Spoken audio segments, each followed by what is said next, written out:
Hello everybody, Kirti Dubey this side. आपने एक award जीता था जो हमारी प्रेसिडेंट ने दिया था, उसके बारे में थोड़ा बताइए। ओके, वो मेरा पहला दिल्ली ट्रिप था। आप कह सकते हैं पहला आउट ऑफ ग्वालियर ट्रिप, सीधे राष्ट्रपति भवन। तो एटलीस्ट हम 5-6 लोगों में से कम एवरेज हमारा 3 विनिंग का तो रहता ही था कि 3 लोग तो जीतेंगे।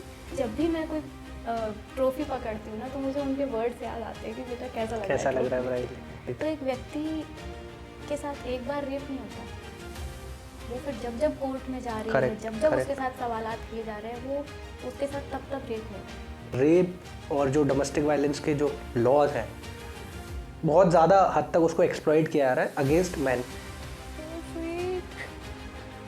मेरी भोली माँ है, मेरी एकदम भोली है वो।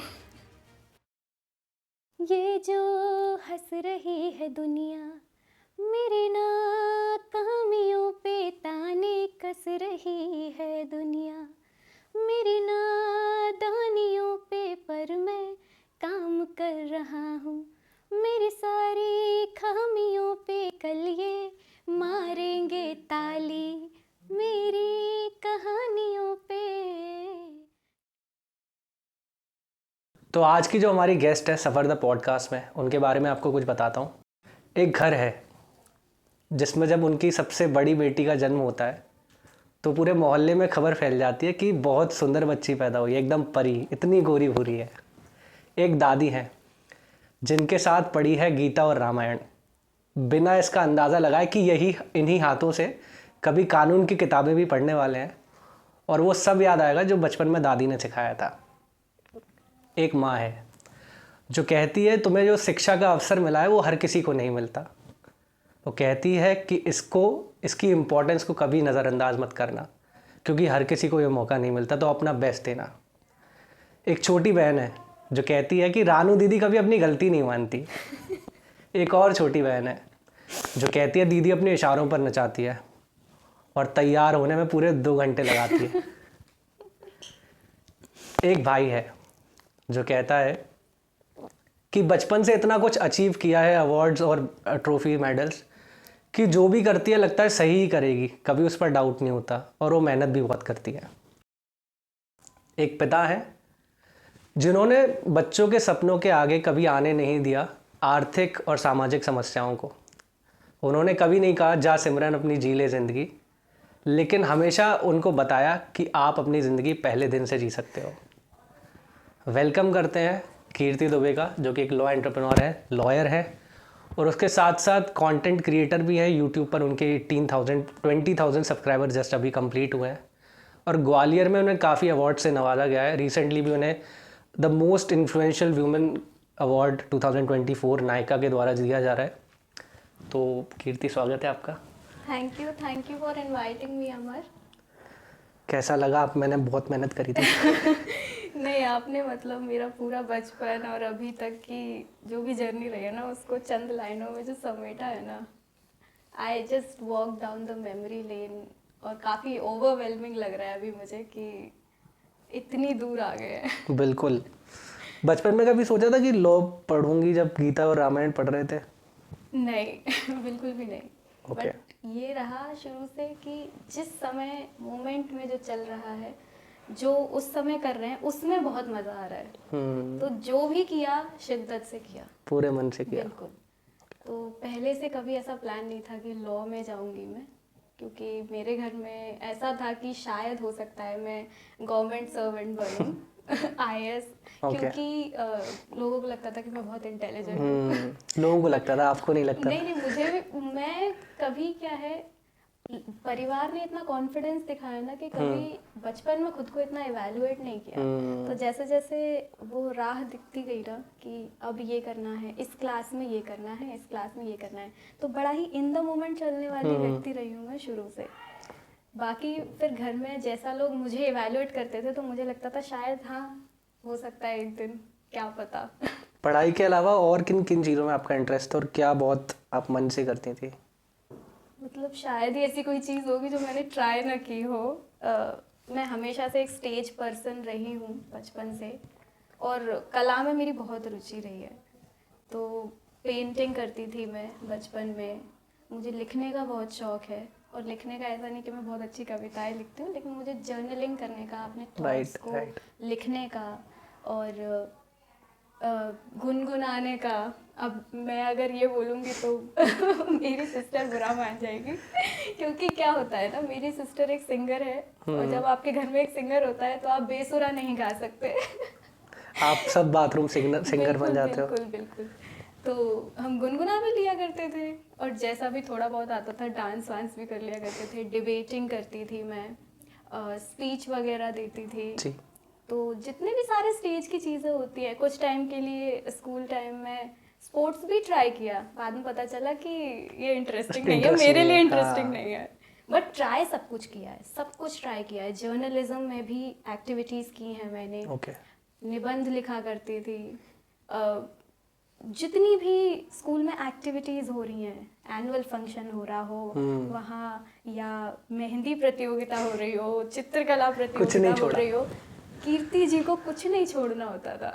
वो कीर्ति ने खुद तो किया, अपने जो कजन्स थे, जो रियल ब्रदर सिस्टर थे, उनको भी शायद अरे चलो तुम लोग भी करो। मेरे घर में सब लोग ये कहते हैं कि तुम जो हो ना वो रेलगाड़ी का इंजन हो।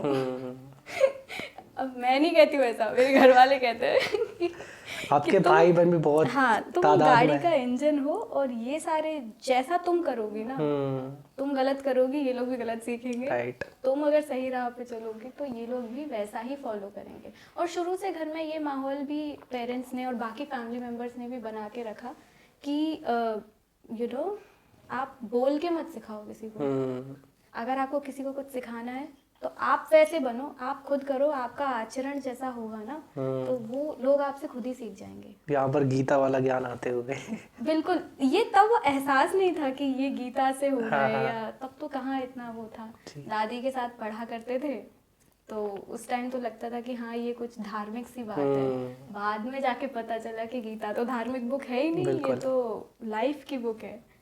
तो यही सब रहा। बाकी तो ये है कि हर चीज़ में पार्टिसिपेट करते थे, बहुत बार नहीं भी जीते तो पापा ने या किसी ने भी कभी भी हौसला नहीं नीचे होने दिया। उनको ये था कि पार्टिसिपेट करना है, पार्टिसिपेट करना बहुत इम्पोर्टेंट है, ये चीज़ हर कोई नहीं सिखाता या हर कोई सीख भी नहीं पाता। तो कमिंग टू टर्म्स विद कि पार्टिसिपेट करना अपने आप में एक बड़ी बात है, ये बचपन से आई। तो फेलियर का इतना दुख नहीं होता था, ऐसा नहीं कहूँगी कि बिल्कुल भी दुख नहीं होता था, लेकिन वो क्या है जल्दी उससे कोप अप कर लेते थे कि जब आप किसी चीज़ में मेहनत करते हो, जान डालते हो, कभी कभार आप नहीं जीत पाते तो वो चीज़ उस टाइम बुरा लगता है, लेकिन वही चीज़ बिल्डअप करती है कि हम आगे कितना और दुगनी मेहनत करेंगे और फिर जाके हम भी जीत पाएंगे। और जब भी किसी कंपटीशन में जाते थे तो वो ट्रॉफी को देख के मुझे मोटिवेशन आती थी कि जो ट्रॉफी पसंद आ रही है ना ये तो घर लेके जानी है, यही होता था मेरे साथ हमेशा। तो अभी ये सब चल पड़ा है कि लॉ ऑफ अट्रैक्शन होता है, ये होता है, तो तब तो सबकॉन्शियसली ये कर रहे थे। आपकी कज़न है जागृति, उन्होंने बताया कि हम पूरा जैसे कन्या खाने बच्चे जाते हैं ना, ऐसे हम सब कंपटीशन में चले जाते थे और फिर कई बार तो ऑर्गेनाइजर बोलता है यार तुम लोग फिर से जीत गए तो मैं आपको उसका क्या सीक्रेट है? क्या होता था? तो हमारे पास उस टाइम पे एक छोटी कार थी और हम रहते हैं जॉइंट फैमिली में जहाँ 18 मेंबर हैं और टोटल 10 बच्चे हैं। मतलब हम चाचा चाची, दादी, मम्मी पापा सब साथ में रहते हैं। तो हम बचपन में कंपटीशन में जाना मैंने शुरू किया था। पहले तो पापा मुझे ले जाया करते थे जब मैं अकेली थी, फिर धीरे धीरे सारे बच्चों ने देख के कि ये कर रही है तो हम भी करेंगे, हमारी नेता है। हाँ, एक तरह से मैं नेता ही थी कि मैं आगे चलती थी, पीछे सारी जनता चलती थी। टप्पू सेना की तरह कीर्ति सेना। एग्जैक्टली बिल्कुल। तो उस टाइम क्या हमारे पास एक छोटी कार होती थी जिसमें हम सारे बच्चे, तो बाकी छोटे बच्चे तो उस टाइम उतना थे नहीं, तो अप्रोक्स आप मान लीजिए 5 से 6 बच्चे वो उस गाड़ी में जाते थे। ग्वालियर में जहाँ भी कंपटीशन हो रहा है, किसी कोने में तो हमारे पापा लेके जाया करते थे, और पापा ही नहीं, जब भी कभी समय मिलता था तो चाचू भी लेके जा रहे हैं, भैया भी लेके जा रहे हैं। तो ये एक फैमिली का सपोर्ट जो होता है ना, बहुत इम्पोर्टेंट होता है। मतलब आपने कई कहानियां सुनी होगी कि फैमिली का सपोर्ट नहीं मिला तो उस मोटिवेशन को लेके हम आगे बढ़े। लेकिन जब फैमिली का सपोर्ट मिलता है ना, तो वो चीज़ आपसे क्या क्या करा सकती है, वो एक थ्राइव कर जाते हो आप। बिल्कुल बिल्कुल। तो फैमिली को मैं यहाँ पे पूरा क्रेडिट देना चाहूँगी। तो हम उस गाड़ी में एकदम फंस के जाते थे, 6 बच्चे, और जहाँ पे भी गाड़ी हमारी रुक रही है उस वेन्यू पे जहाँ कंपटीशन होता था, तो हम सारे के सारे उसमें से उतर रहे होते थे, और शाम तक उस कंपटीशन का रिजल्ट आ जाता था। तो एटलीस्ट हम 5-6 लोगों में से कम एवरेज हमारा 3 विनिंग का तो रहता ही था कि 3 लोग तो जीतेंगे ही। तो इसीलिए सब लोग हमसे ये बोलने लग गए थे कि ओह शिट, फिर से आ गए। राइट। तो इनको ये तो ट्रॉफी, मतलब कुछ ट्रॉफी तो गई हमारी। तो ऐसा होता था। आपने एक अवार्ड जीता था जो हमारी प्रेसिडेंट ने दिया था, उसके बारे में थोड़ा बताइए। ओके, तो ये एक्चुअली दैनिक भास्कर ग्रुप का एक कंपटीशन होता है जिसे कहते हैं ब्रेन हंट। तो ये 2012 की बात है। उसमें क्या करना होता था, there was a book where there were creative activities given, और उस क्रिएटिव एक्टिविटीज़ को आपको फिल करना है। काफ़ी टफ थी, और उसमें मेरे पापा ने मेरी बहुत हेल्प की थी आइडियाज़ देने में। मेरे पापा भी बहुत क्रिएटिव है, तो शायद वो क्रिएटिविटी उनसे ही आई है, जीन्स में आ गई हो। हाँ ऐसा कह सकते हैं। तो हमने वो कंपटीशन दिया, और तब हमें कोई आइडिया नहीं था कि इतने बड़े लेवल पे उसका वो होने वाला है, प्राइस डिस्ट्रीब्यूशन। तो जून में ही था, जून 2012 में हमें कॉल आता है कि आपका नेशनल लेवल विनर के लिए सिलेक्शन हुआ है। तो उस कंपटीशन में 4 कैटेगरीज थी, और चारों कैटेगरीज में वो 10-10 नेशनल विनर्स चुनते थे। तो वन ऑफ द कैटेगरी जिसमें मैं थी, एज वाइज कैटेगरी बनी होती थी वो, या शायद class wise, I can't recall. तो उसमें national winner, I was one of the national winners and the only winner from Gwalior. तो उसमें हमें दिल्ली बुलाया गया था, और हमें पता चला कि उस समय की जो प्रेसिडेंट थी श्रीमती प्रतिभा पाटिल जी, तो उनके थ्रू हमें अवार्ड मिलने वाला था। तो हमें राष्ट्रपति भवन ले जाया गया सारे बच्चों को, हमने प्रेसिडेंट से इंटरैक्ट किया, वहाँ पे उनके साथ खाना खाया, राष्ट्रपति भवन घूमा पहली बार। वो मेरा पहला दिल्ली ट्रिप था, आप कह सकते हैं पहला आउट ऑफ ग्वालियर ट्रिप, सीधे राष्ट्रपति भवन। तो वो बहुत ही एक ओवरवेलमिंग फीलिंग थी हमारे लिए। क्या एज और किस क्लास में रहे हो गया तो आप? मैं उस वक्त आई थिंक 10th में थी। हाँ, मैं 10th में थी। तो मेरे साथ मेरे मम्मी पापा और मेरा छोटा भाई गया था, और दिल्ली में मेरे फूफा जी रहते थे और मेरे एक भैया रहते थे, वो भी साथ में गए थे। Okay. तो मैं वही बोलना चाह रही हूँ कि एवरीबडी इन द फैमिली इतना सपोर्ट किया है उन्होंने, हर स्टेज पे वो साथ रहे हैं।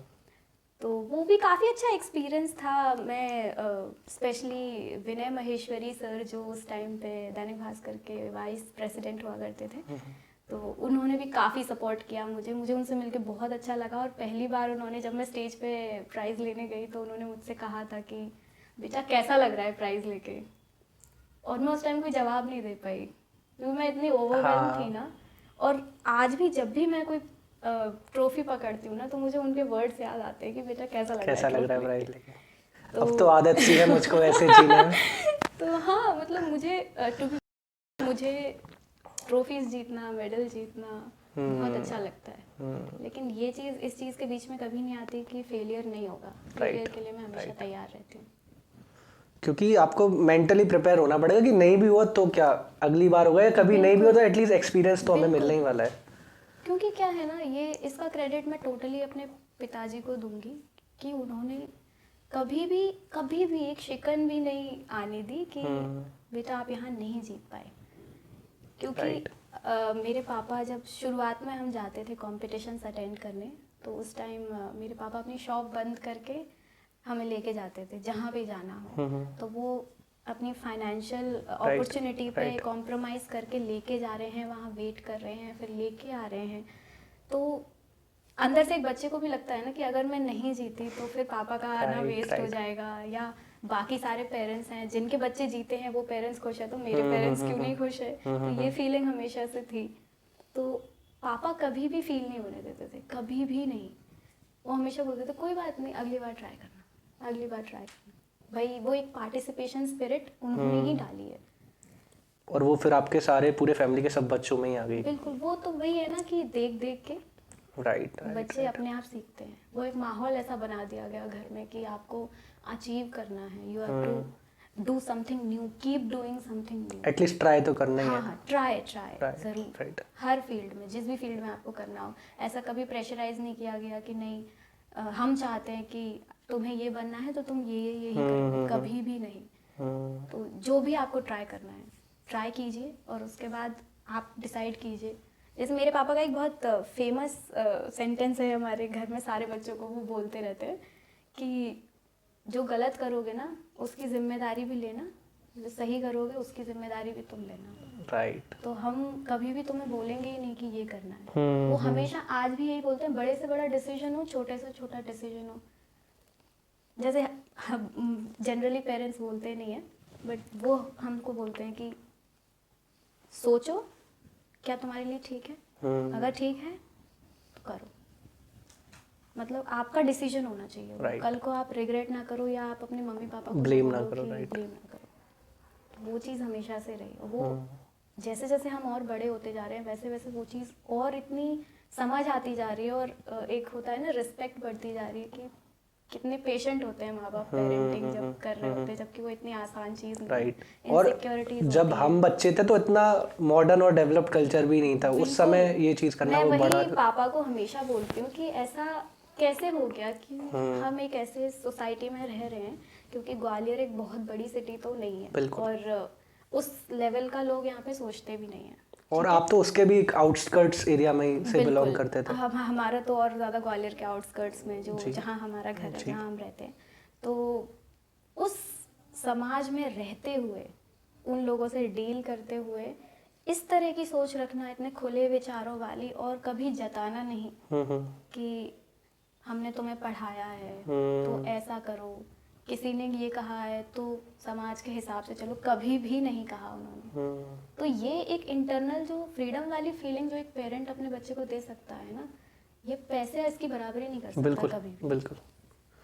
तो जब आप फ्रीडम देते हो फेल होने की, तो बच्चा जीत कर ही आता है वो वाली चीज़। एक होता है फ्रीडम देना, एक होता है कि बच्चे को ये महसूस कराना कि कोई नहीं है इस दुनिया में जो तुम्हें फ्रीडम देगा।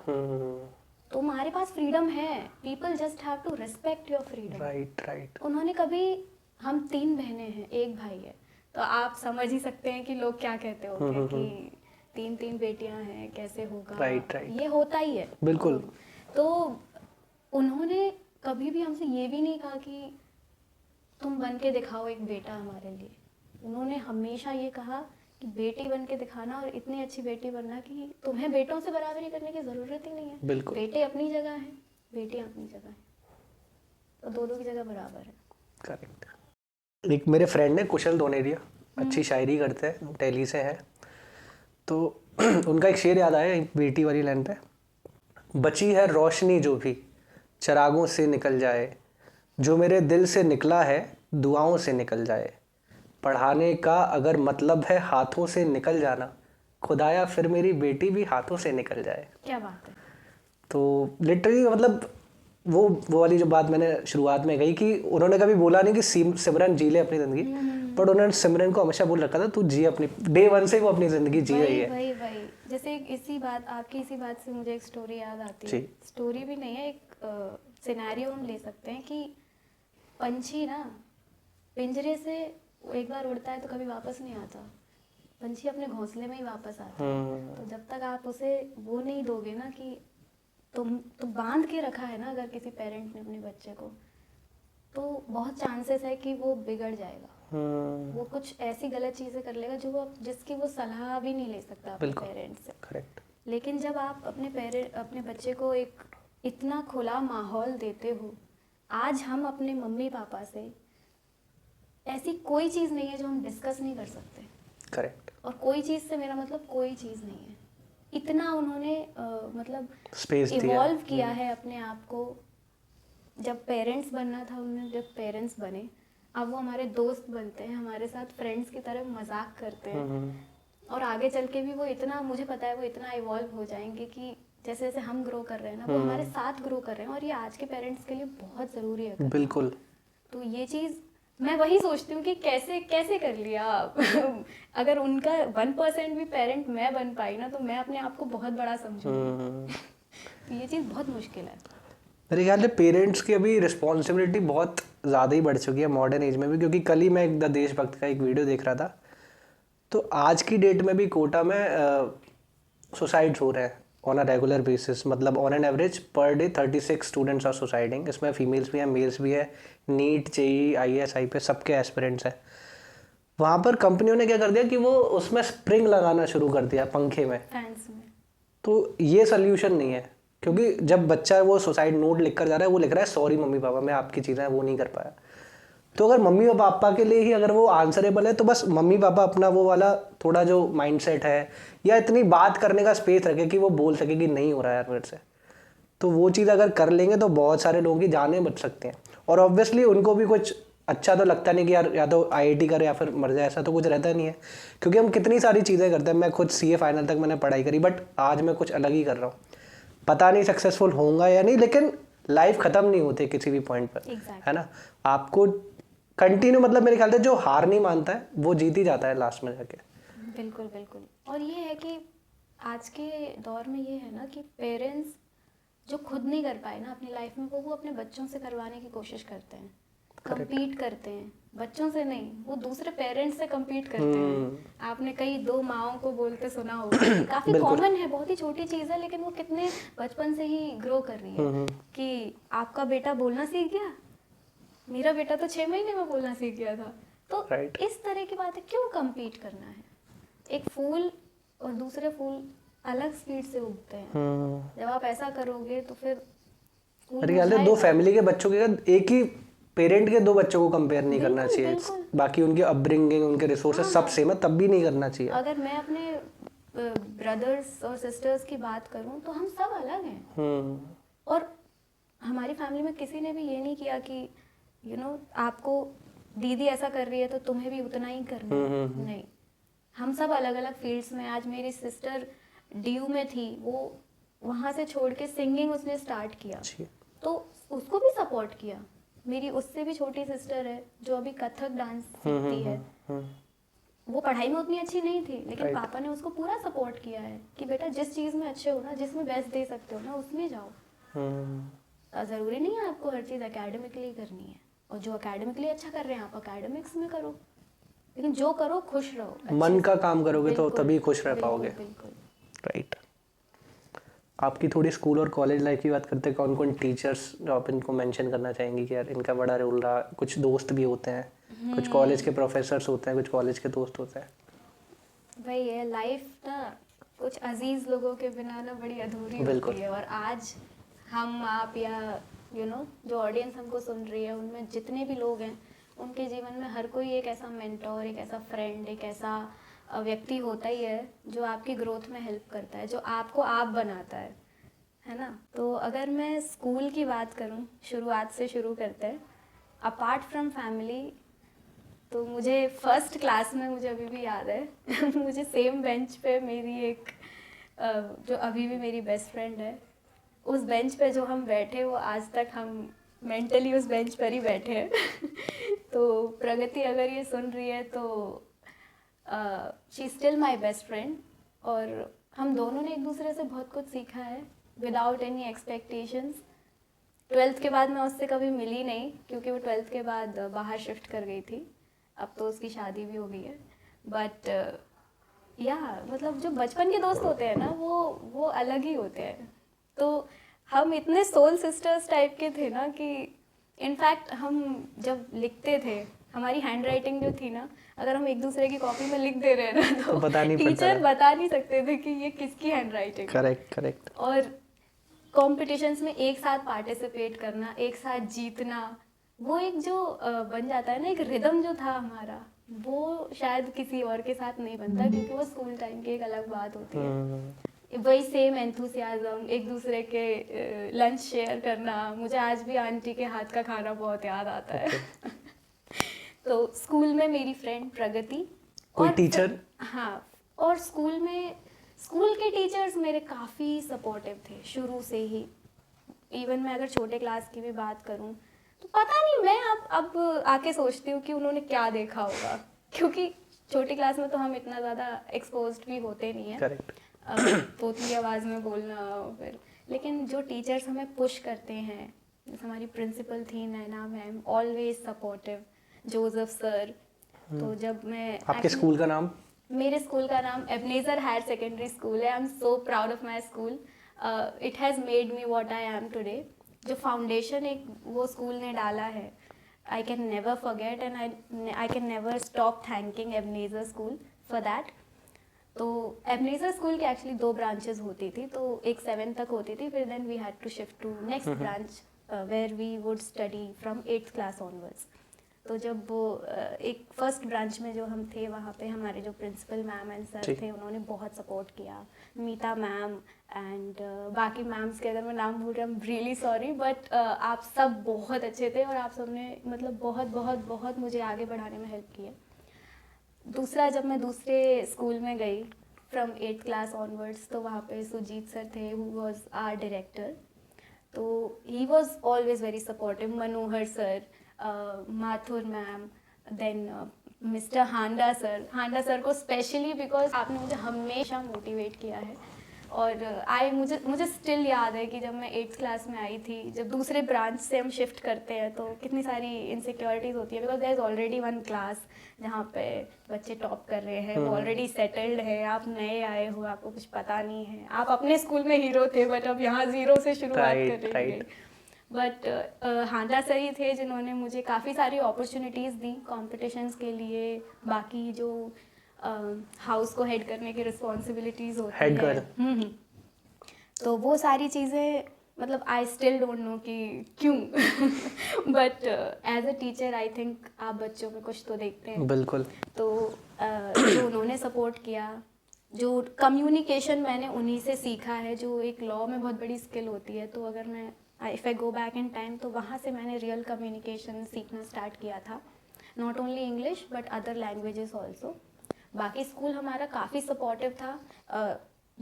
बाकी स्कूल्स को भी ऐसा होना चाहिए। तो जब भी हम कॉम्पिटिशन्स में जाते थे, कुछ भी काम छूट गया है तो हमेशा टीचर्स का सपोर्ट रहा।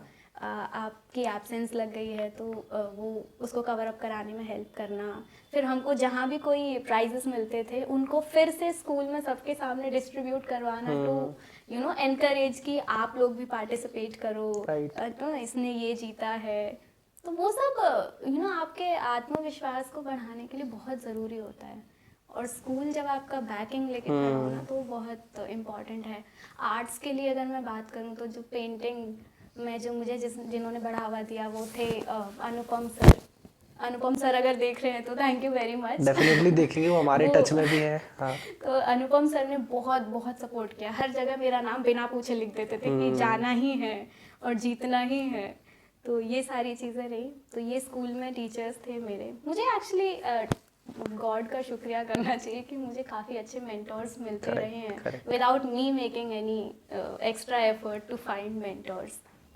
जब मैं लॉ स्कूल में भी थी, तब भी मैं स्पेशली राजीव गोपीनाथ सर का नाम लेना चाहूँगी, क्योंकि उन्होंने मुझे बहुत बहुत कुछ सिखाया है। मतलब ये जो एक एटीट्यूड है ना कि because law is a serious profession, ठीक है, या तो आप एक्सट्रीम में चले जाते हो या फिर आप बिल्कुल ही लॉ में टच में नहीं हो। तो एक वो बैलेंस बनाना ना प्रोफेशन में, कि ह्यूमर के साथ आप लॉ पढ़ रहे हो, हर जगह जाओ तो बी लाइट वेट। तो वो सब मैंने सर से सीखा है। सर जब आए थे तो वो लॉ का सबसे कॉम्प्लेक्स सब्जेक्ट पढ़ाया करते थे, जिसको ज्यूरिस्प्रूडेंस बोला जाता है। तो उन्होंने उस चीज़ को जितना ईज से पढ़ाया, आई वॉज वेरी इम्प्रेस्ड। मैं उस सब्जेक्ट को लेके एक्चुअली बहुत डरी हुई थी, बट उन्होंने जिस तरह किया तो मुझे लगा बाकी सब्जेक्ट में ऐसा क्यों नहीं हो सकता। वो जो एक लॉ में लिटरेरी क्रिएटिविटी जो मैं थोड़ा बहुत समझती हूँ कि मेरे अंदर है, वो सर की वजह से है। और फिर again I will say thank you to Rajeev sir for it. बाकी सारे टीचर्स भी काफ़ी सपोर्टिव थे। प्रोफेसर्स हमेशा से ही मतलब काफ़ी विजिलेंट रहे इस चीज़ को लेके कि कौन बच्चा क्या कर रहा है, और अगर कोई बच्चा एक्स्ट्रा एफर्ट कर रहा है so I have studied from Alliance University Bangalore. So मैं अलायंस यूनिवर्सिटी को भी बहुत दिल से थैंक यू बोलना चाहूँगी, क्योंकि वहाँ जाके, क्योंकि वो एक नई सिटी थी, Gwalior to Bangalore, north to south का ट्रांजिशन बहुत अलग था मेरे लिए. तो नए लोगों के बीच वो एक सामंजस्य बिठाना, फिर लैंग्वेज के साथ साथ बाकी सारी चीज़ें भी आपको एडजस्ट करनी पड़ती हैं, क्या बोलना है क्या नहीं बोलना है, क्योंकि यहाँ किसी चीज़ का यू नो कल्चरल डिफरेंस है. लेकिन जितने भी बैंगलोर के प्रोफेसर्स थे मेरे, वहाँ की इवन हाउस हेल्प से लेकर everybody was very very cordial. मुझे बहुत अच्छे लोग मिले बैंगलोर में. दोस्तों पर तो मैं बाद में आऊँगी अभी. मुझे लाइफ टाइम भी दोस्त भी मिले अलायंस यूनिवर्सिटी में. बट या professors, I am really thankful. इसके अलावा मुझे मेरे 2 फ्रेंड्स हैं जो मुझे यूनिवर्सिटी में ही मिले, बैंगलोर में. हाँ, बैंगलोर में. मानसी एंड अनुभव. I love you guys. तो Me too. अगर ये दोनों नहीं होते ना, तो आई वुडेंट हैव बिन मी. मैं आपके साथ अभी बात नहीं कर रही होती या इतना ग्रो नहीं किया होता. मैंने इन दोनों से बहुत कुछ सीखा है. एक ऐसा पर्सन है जो लॉ में पूरी तरह इंटरेस्टेड था, एक ऐसी पर्सन है जिसको लॉ बिल्कुल पसंद नहीं था, और आप बीच में आ गए तो और मैं बीच में आती थी. बट या मैंने इन दोनों से बहुत कुछ सीखा है, और अब वो दोनों मानेंगे नहीं, बट मैंने भी बहुत कुछ सिखाया है. और हमने बिल्कुल बहुत कुछ सिखाया है. एंड मुझे याद है जब हम लोग साथ में पढ़ाई किया करते थे, लाइब्रेरी जाया करते थे, कितनी सारी मेमोरीज है कॉलेज की.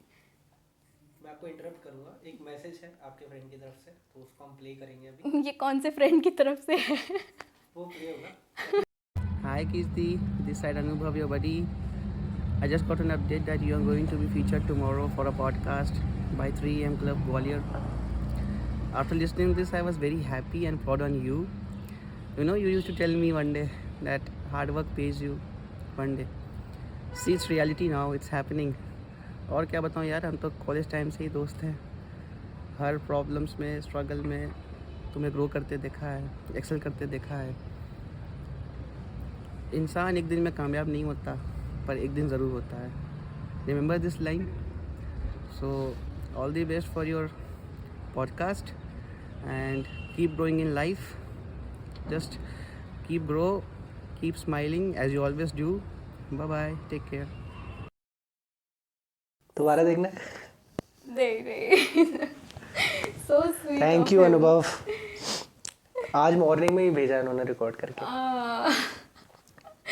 ये क्या है ना, दोस्त इतने अच्छे तरीके से कभी बात नहीं करते रियल में. अब वो पब्लिक प्लेटफॉर्म पे जा रहा है ना, तो ये अभी. और वो थैंक यू अनुभव. ये क्या प्रैक्टिसिंग लॉयर है, क्या कर रहे हैं अभी? ये एक्चुअली अभी एक कंपनी में जॉब कर रहे हैं. ओके. साथ साथ में वो प्रिपेयर भी कर रहे हैं एग्जाम के लिए, गवर्नमेंट लीगल एग्जाम के लिए. ओके. तो अब हम थोड़ी सीरियस वाली बातें करते हैं आपसे, आपके प्रोफेशन की तरफ सीरियस है ना? जी ज़रूर. फिर उसके बाद हम यूट्यूब जर्नी पर आएंगे. जी. है ना, क्योंकि लोगों को लगना चाहिए सच में इन्होंने लॉ की पढ़ाई करी है. तो हम कुछ लीगल टॉपिक्स भी डिस्कस करेंगे, राइट? जैसे एआई हो गया, और आप जिस फील्ड से, आईपीआर वाली जो फील्ड है, जी. प्लस मेरा एक इंटरेस्टिंग कह लो या फिर वो हमेशा से प्रासंगिक एक मुद्दा रहता है जो रेप लॉज है इंडिया के.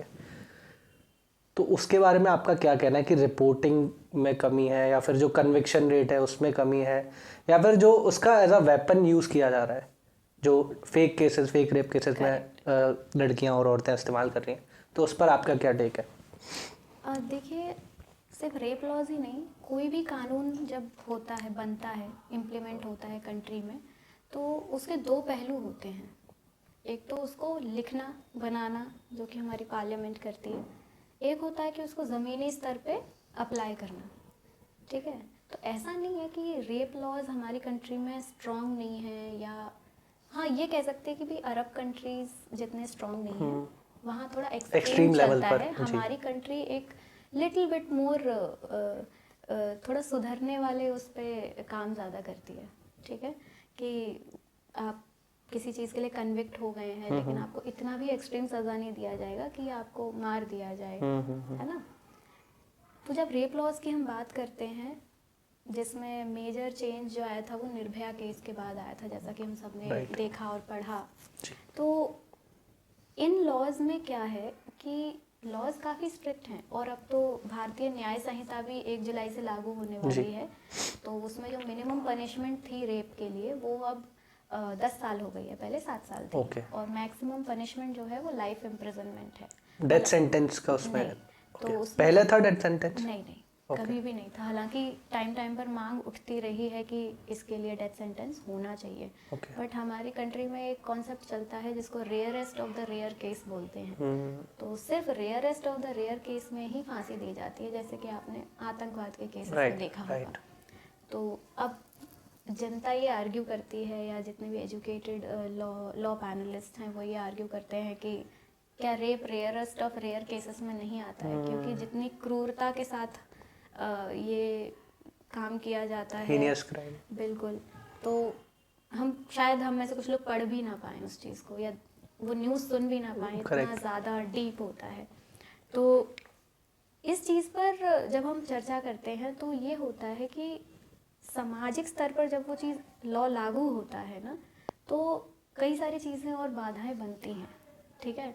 इन्फ्लुएंस होता है कई चीज़ों का, पुलिस उस चीज़ को किस तरीके से इम्प्लीमेंट कर रही है अलग अलग जगह पर, ये भी केसेस देखे गए हैं। चलिए, अगर कोई पीड़िता जाती भी है पुलिस को रिपोर्ट करने, कई सारे पुलिस ऑफिसर्स बहुत अच्छा काम कर रहे हैं, उन्होंने कितने जगह सही टाइम पर सही रिपोर्टिंग करके कन्विक्ट को हिरासत में लिया है। So I really congratulate them for that. लेकिन ये है कि इस चीज़ से हम मुकर नहीं सकते कि कई केसेस हैं जो अनरिपोर्टेड हैं, या हम ये कहें कि वो पहुंचे थे बट उनको रजिस्टर नहीं किया, लेकिन रजिस्टर नहीं किया, और उनके साथ वही काम किया गया जिस चीज़ की वो रिपोर्ट कराने आए थे। ठीक है, ऐसे भी कई केसेस हमें सुनने को मिलते हैं कि थाने के अंदर भी वो काम हो रहा है। तो ये क्यों हो रहा है? क्योंकि इन्फ्लुएंस है। कैसे इन्फ्लुएंस है? पॉलिटिकल इन्फ्लुएंस होता है, सोशल इन्फ्लुएंस होता है। पॉलिटिकल इन्फ्लुएंस को हम सोच सकते हैं कि पॉलिटिक्स से अगर कोई रिलेटेड है, वही हमारी कंट्री में जो चलता है ना कि भाई हम अगर किसी को जानते हैं तो कुछ नहीं होगा। सोशल इन्फ्लुएंस कि अगर वो किसी लोअर जाति से आती है। फैमिली इन्फ्लुएंस होता है कि अब हो तो गया ही, क्यों जाना है, क्यों समाज में नाम खराब करना है। एक होता है ना, औरत के ऊपर लगा दिया जाता है कि सारे समाज की इज्जत तो औरतें ही लेके चल रही हैं। करेक्ट। तो भाई किसने ऐसा किया है ये तो आज तक लेडीज कोई समझ नहीं पाई। लेकिन ये इन्फ्लुएंस भी बहुत काम करता है कि केसेस अनरिपोर्टेड हो रहे हैं, अनरिपोर्टेड कुछ इसका फिगर है कि कितने % केस रिपोर्ट होते हैं? ये तो हर साल बदलता रहता है, और अगर हम जान भी लेंगे ना तो भी वो एग्जैक्ट फिगर तो होगा नहीं। बिल्कुल, क्योंकि जो रिसर्च कर रहे हैं उनको भी प्रॉपर डेटा कहाँ से मिलेगा। राइट। और कभी जो मी टू जैसे इंसिडेंट हुआ था तो पता पड़ रहा है कि बचपन में ये चीज़ हो चुकी है जो उसको खुद को कंसीडर नहीं कर पा रही थी कि वो हुआ क्या है। मतलब सेक्सुअल वायलेंस के केसेस अगर आप सुनोगे बच्चियों से लेके बूढ़ी औरतों के साथ, तो ये चीज़ें अनरिपोर्टेड जो मैंने अभी फैक्टर्स बताए इसलिए हैं, जो रिपोर्ट भी होते हैं उनको भी सालों निकल जाते हैं उस चीज़ को काउंटर करने में। तो एक व्यक्ति के साथ एक बार रेप नहीं होता, वो फिर जब कोर्ट में जा रही है, जब उसके साथ सवालात किए जा रहे हैं, वो उसके साथ तब रेप हो रहा है। एक अजमेर स्कैंडल, सेक्स स्कैंडल हुआ था 1992 में, आपने सुना होगा उसके बारे में। तो मल्टीपल जो स्टूडेंट्स थी वहाँ के कॉलेजेस की, गर्ल्स कॉलेज की, तो ऐसे बहुत कम 200-300 स्टूडेंट्स कुछ रिमार्क हुई थी उसमें से। वो तो अलग है जिनकी काउंटिंग ही नहीं है, जिन्होंने कभी बोला ही नहीं, जिन्होंने कभी एक्नॉलेज नहीं करा कि हमारे साथ ऐसा हुआ है। तो एक लेडी जो अभी ग्रैंड मदर बन चुकी है, उसको अभी भी कोर्ट में पेशी देने आना पड़ता है। तो एक दिन उसने जज से चिल्लाकर बोल दिया कि आई am a grand mother of 2 child now, आप अभी भी मुझे ऐसे बुलाकर हैरेस कर रहे हैं। और वो केस 6 कोर्ट में जा चुका है, जो district court, then high court, then supreme court, then fast track court, women empowerment करके कोई कोर्ट है। तो ऐसे करके वो इतना, और अभी भी वो केस चल रहा है। जो लोग हैं वो लोग अपनी सज़ा को काट चुके हैं, कुछ बेल पर छूट गए हैं, किसी को बाइज्जत बरी कर दिया गया है। तो वो एक काफ़ी ट्रॉमा वाली चीज़ है, मतलब कि लोगों को पता है क्या हुआ है क्या नहीं हुआ है, बट स्टिल वो चीज़ चल रही है। वही है कि जब ज़मीनी स्तर पर कोई कानून लागू करने की बात होती है ना, तो वो इतना आसान नहीं होता। हम सरकार को ब्लेम करते हैं कि हमारे कंट्री में लॉ नहीं है। लॉ है, लॉ है, लेकिन अब आप इतनी अवेयरनेस तो हो, इतना अब आप देखेंगे कि लेडीज़ में इतना कॉन्फिडेंस आ गया है, विमेन में कॉन्फिडेंस आ गया है कि वो जाके एटलीस्ट रिपोर्ट कर सकते हैं। बहुत हिम्मत चाहिए उसके बिल्कुल लिए। बिल्कुल। क्योंकि जाके वो इंसिडेंट दोबारा बताना, दोहराना, मेंटली कितना टॉर्चर हो सकता है हम सोच भी नहीं सकते। करेक्ट। तो इतना अगर कोई लेडी अपने लिए स्टैंड ले रही है तो जो अथॉरिटीज़ हैं अगर वो ही कोऑपरेट नहीं करेंगी तो कैसे होगा। लेकिन ये है कि चीज़ें धीरे धीरे ही बदलती हैं, समाज एक दिन में तो चेंज नहीं होता। और कई सारे फाइनेंशियल इन्फ्लुएंसेस भी बीच में आते हैं, ठीक है। हर कोई लेडी इतने अमीर घर से नहीं होती कि अपना वो केस जाके केस लड़ सके। कई सारी चीज़ें होती हैं, you know, under the table कई सारे काम होते हैं। Very sorry to say that but it's the truth. Family भी मतलब उसको नहीं इतना सपोर्ट नहीं कर पाती है, कोऑपरेट नहीं करती। और फिर it all boils down to कि इंसान अपनी ज़िंदगी दोबारा शुरू तो करेगा उस ट्रॉमा के बाद, बार बार उस चीज़ को जिएगा नहीं। तो अगर वो इंसान बार बार उस चीज़ से आगे बढ़ने की कोशिश करता है तो उसे भी उसके खिलाफ यूज़ किया जाता है कि ऐसा हुआ है फिर भी how can you B normal.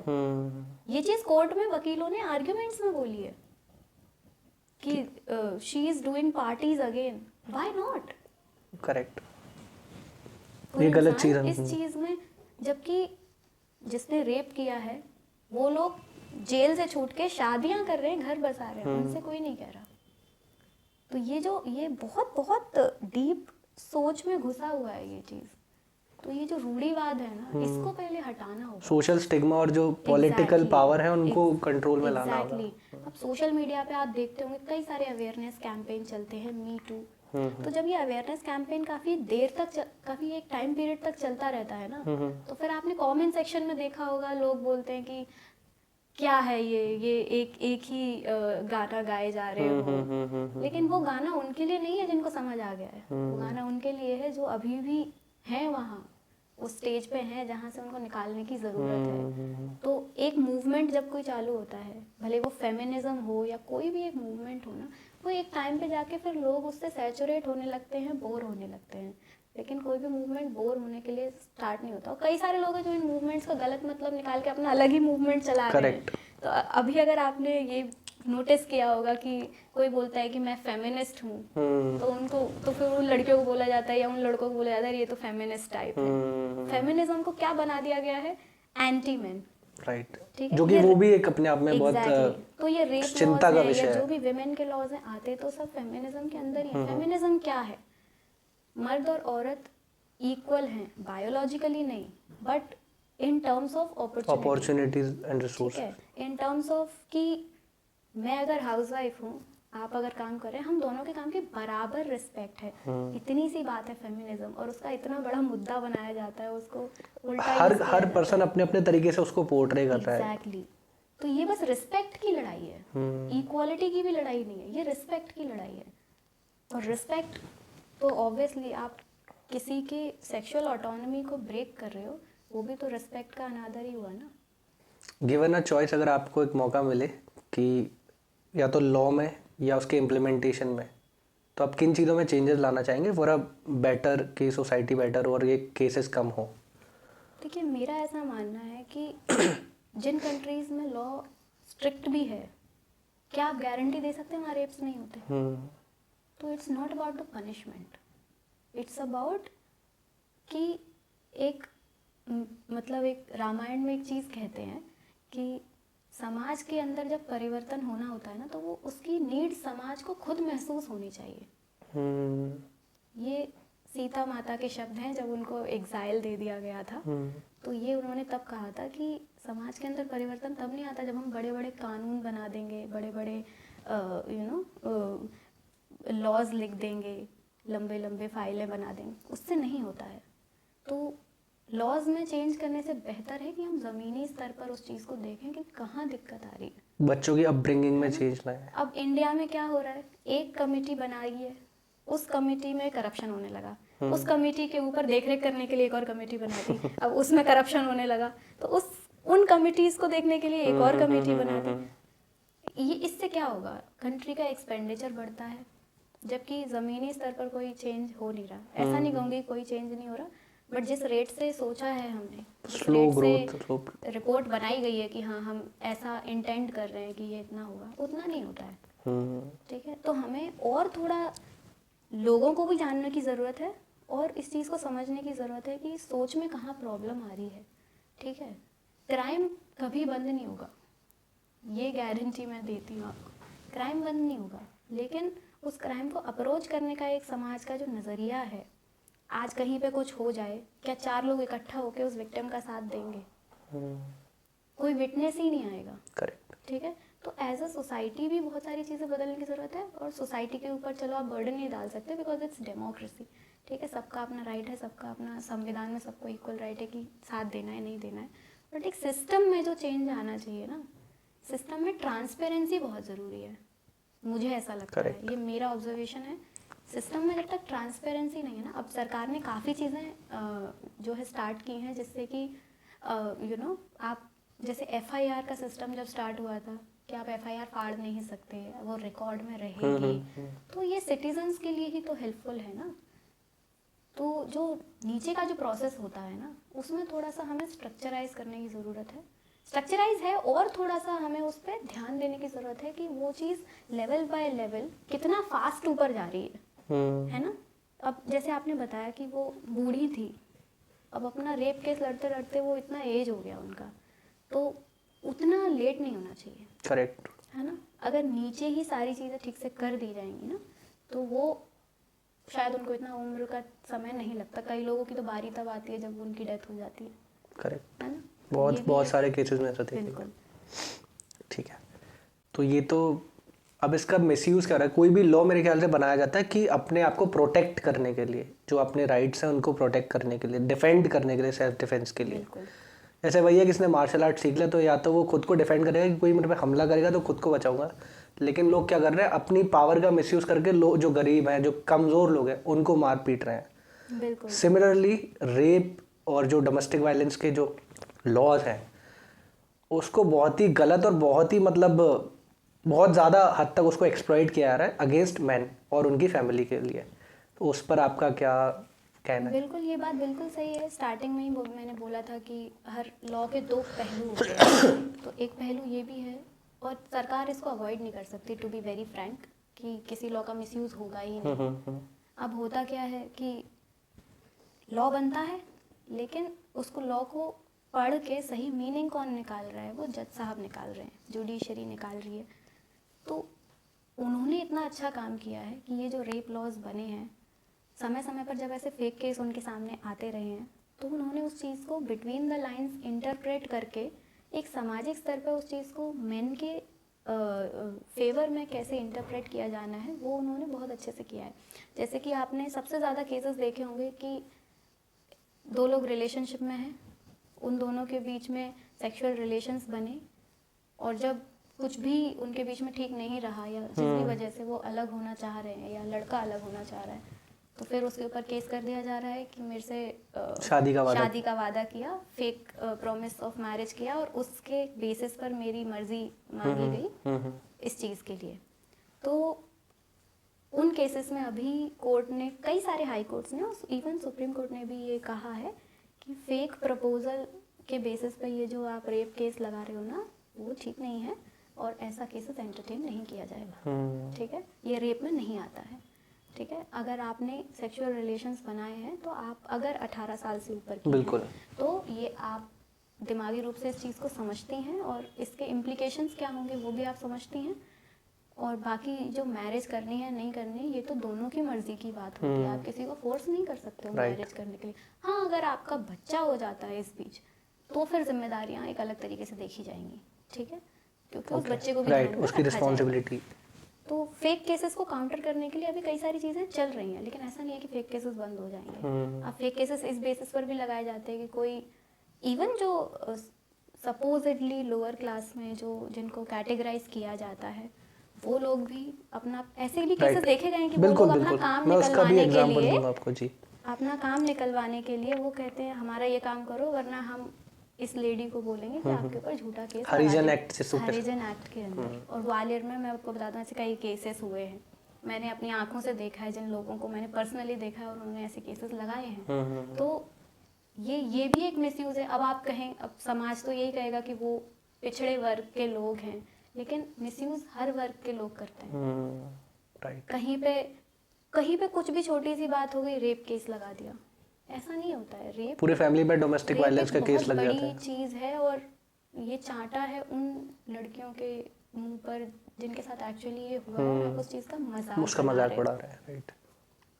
मतलब रिसेंटली तो मैं कुछ पॉडकास्ट सुने, तो उसमें ऐसे ऐसे केसेस सुनने को मिले कि मतलब ये क्या हो रहा है। मतलब आप टिंडर और वो यूज़ करेंगे, आपकी दोस्ती होगी, फिर आप किसी होटल रूम में जाएंगे, नेक्स्ट डे आपको सीधे वो आता है धमकी कि मैं ऐसे ऐसे केस कर दूंगी, और पुलिस वाले कहीं ना कहीं इन्वॉल्व रहते हैं। होटल रूम जो है वो इन्वॉल्व रहता है, कुछ वो उसका एविडेंस भी कलेक्ट करके रखते हैं, फोटोज़ या वीडियोज़ कुछ भी। तो पहले वो कोशिश करते हैं कि लीगल केस फाइल ही ना करना पड़े, वैसे ही पैसे ऐड लिए जाए। अगर उस चीज़ से नहीं मानते तो ये बोलते हैं कि आपके जो रिलेटिव्स हैं उसमें ये बात फैलाई जाएगी, आपके जो ऑफिस है उस पर ये चीज़ फैलाई जाएगी, इसका कंडक्ट अच्छा नहीं है, ऐसे जॉब से निकालो, और ये सब चीज़ें तो बहुत ज़्यादा हो रहा है।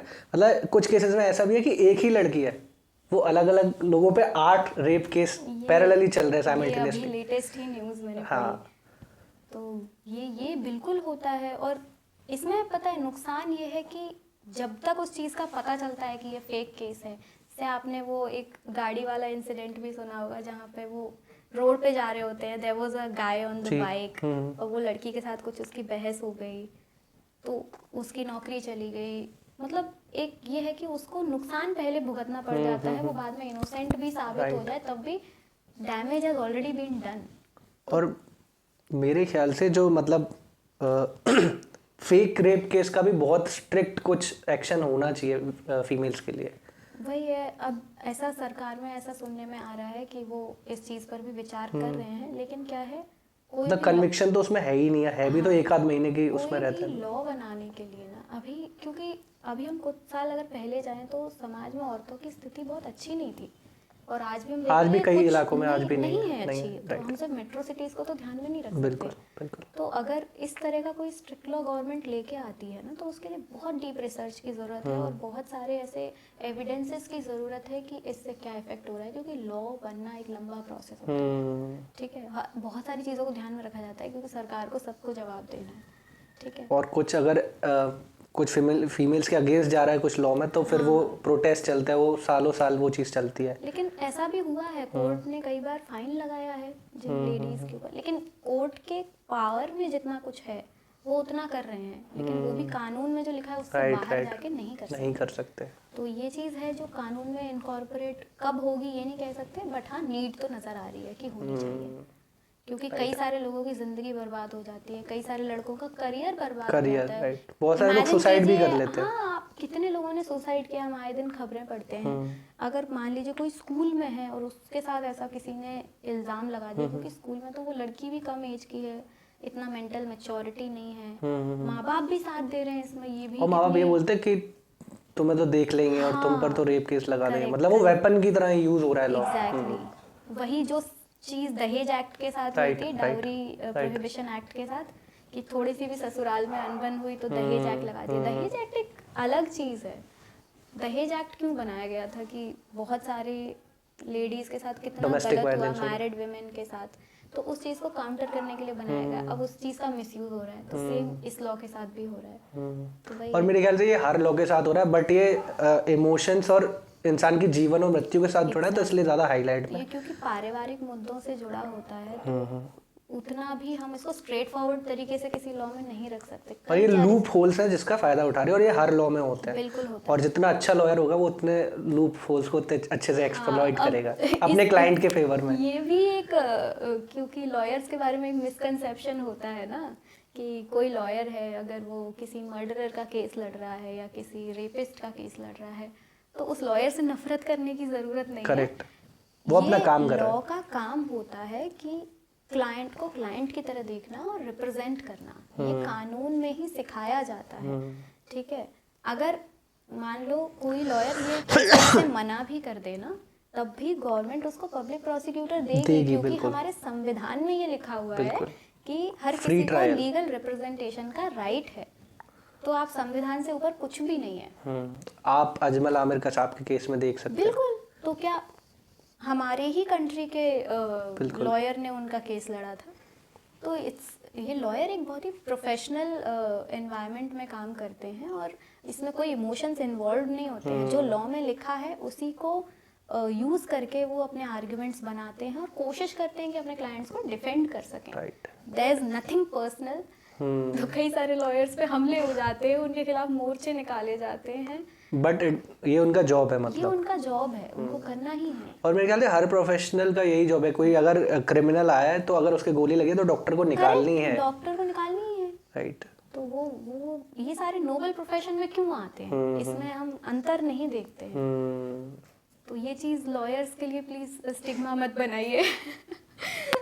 चलिए, काफ़ी सीरियस बातें हो गई।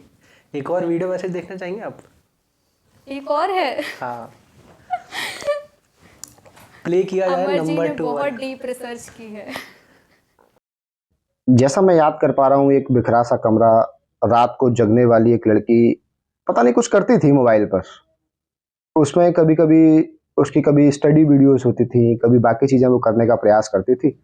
स्टार्टिंग में हम लोगों को लगता था कि शायद मोबाइल चलाने का एक नया तरीका ढूंढा है इसने। हम यहाँ बात कर रहे हैं कीर्ति की जर्नी की। कीर्ति जो औहदे में मेरी बड़ी बहन है, लेकिन सम्मान उसको कभी मैंने दिया नहीं, क्योंकि केवल बड़ी बहन है। स्टार्टिंग से लेकर अब तक उसका सफर कुछ यूं रहा कि एक सामान्य परिवार से बिलोंग करने वाली कीर्ति, ये समझिए कि स्टार्टिंग में जब हमारे पास बहुत अच्छा माहौल नहीं होता था रिकॉर्ड करने के लिए, तो फिर उसको देर रात तक जागना पड़ता था। देर रात तक जागना, फिर आसपास के शोर शराबे को महसूस करना। शायद मैं ये समझूं कि रातों में होने वाले शोर शराबे को बहुत नजदीक से महसूस करने का अवसर कीर्ति ने हम लोगों को दिया होगा, क्योंकि उसको वीडियोज में वो साफ दिखाई देता था कि वहां शोर शराबा तो है।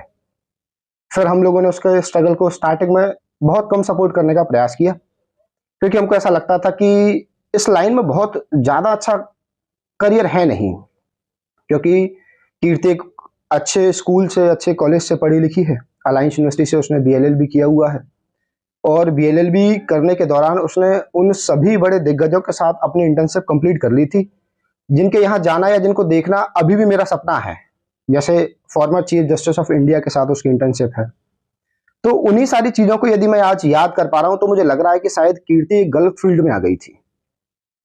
लेकिन शुरुआत थी तो उसने अपने डिसीजंस खुद बनाए, अपने आप को खुद खड़ा किया। फिर धीरे धीरे जब हमको लगने लगा कि हाँ, कीर्ति एक सही प्लेटफॉर्म की ओर जा रही है, तो फिर हमने उसको सपोर्ट करना स्टार्ट किया। जैसे हमको पता चला कि कीर्ति जो वीडियो रिकॉर्ड करती है, वो वीडियो केवल हम ही लोग नहीं देख रहे हैं, पूरा भारत देख रहा है, और इनफैक्ट मैं ये कहूँ कि बाकी अदर कंट्रीज भी देख रही हैं। और आज उसी कीर्ति को ग्वालियर की most inspiring women of the year का अवार्ड मिलने जा रहा है। तो मैं आपको केवल एक ही चीज समझाना चाहूंगा कि जब भी आप किसी भी निर्णय को पहली बार करते हैं, तो सबसे पहले लोग आपका विरोध अवश्य करेंगे। चाहे हो सकता है कि आपको पहली बार में फैमिली सपोर्ट ना मिले, क्योंकि व्यक्ति उन्हीं चीजों का विरोध करता है जिसको वो स्टार्टिंग में समझ नहीं पाता है।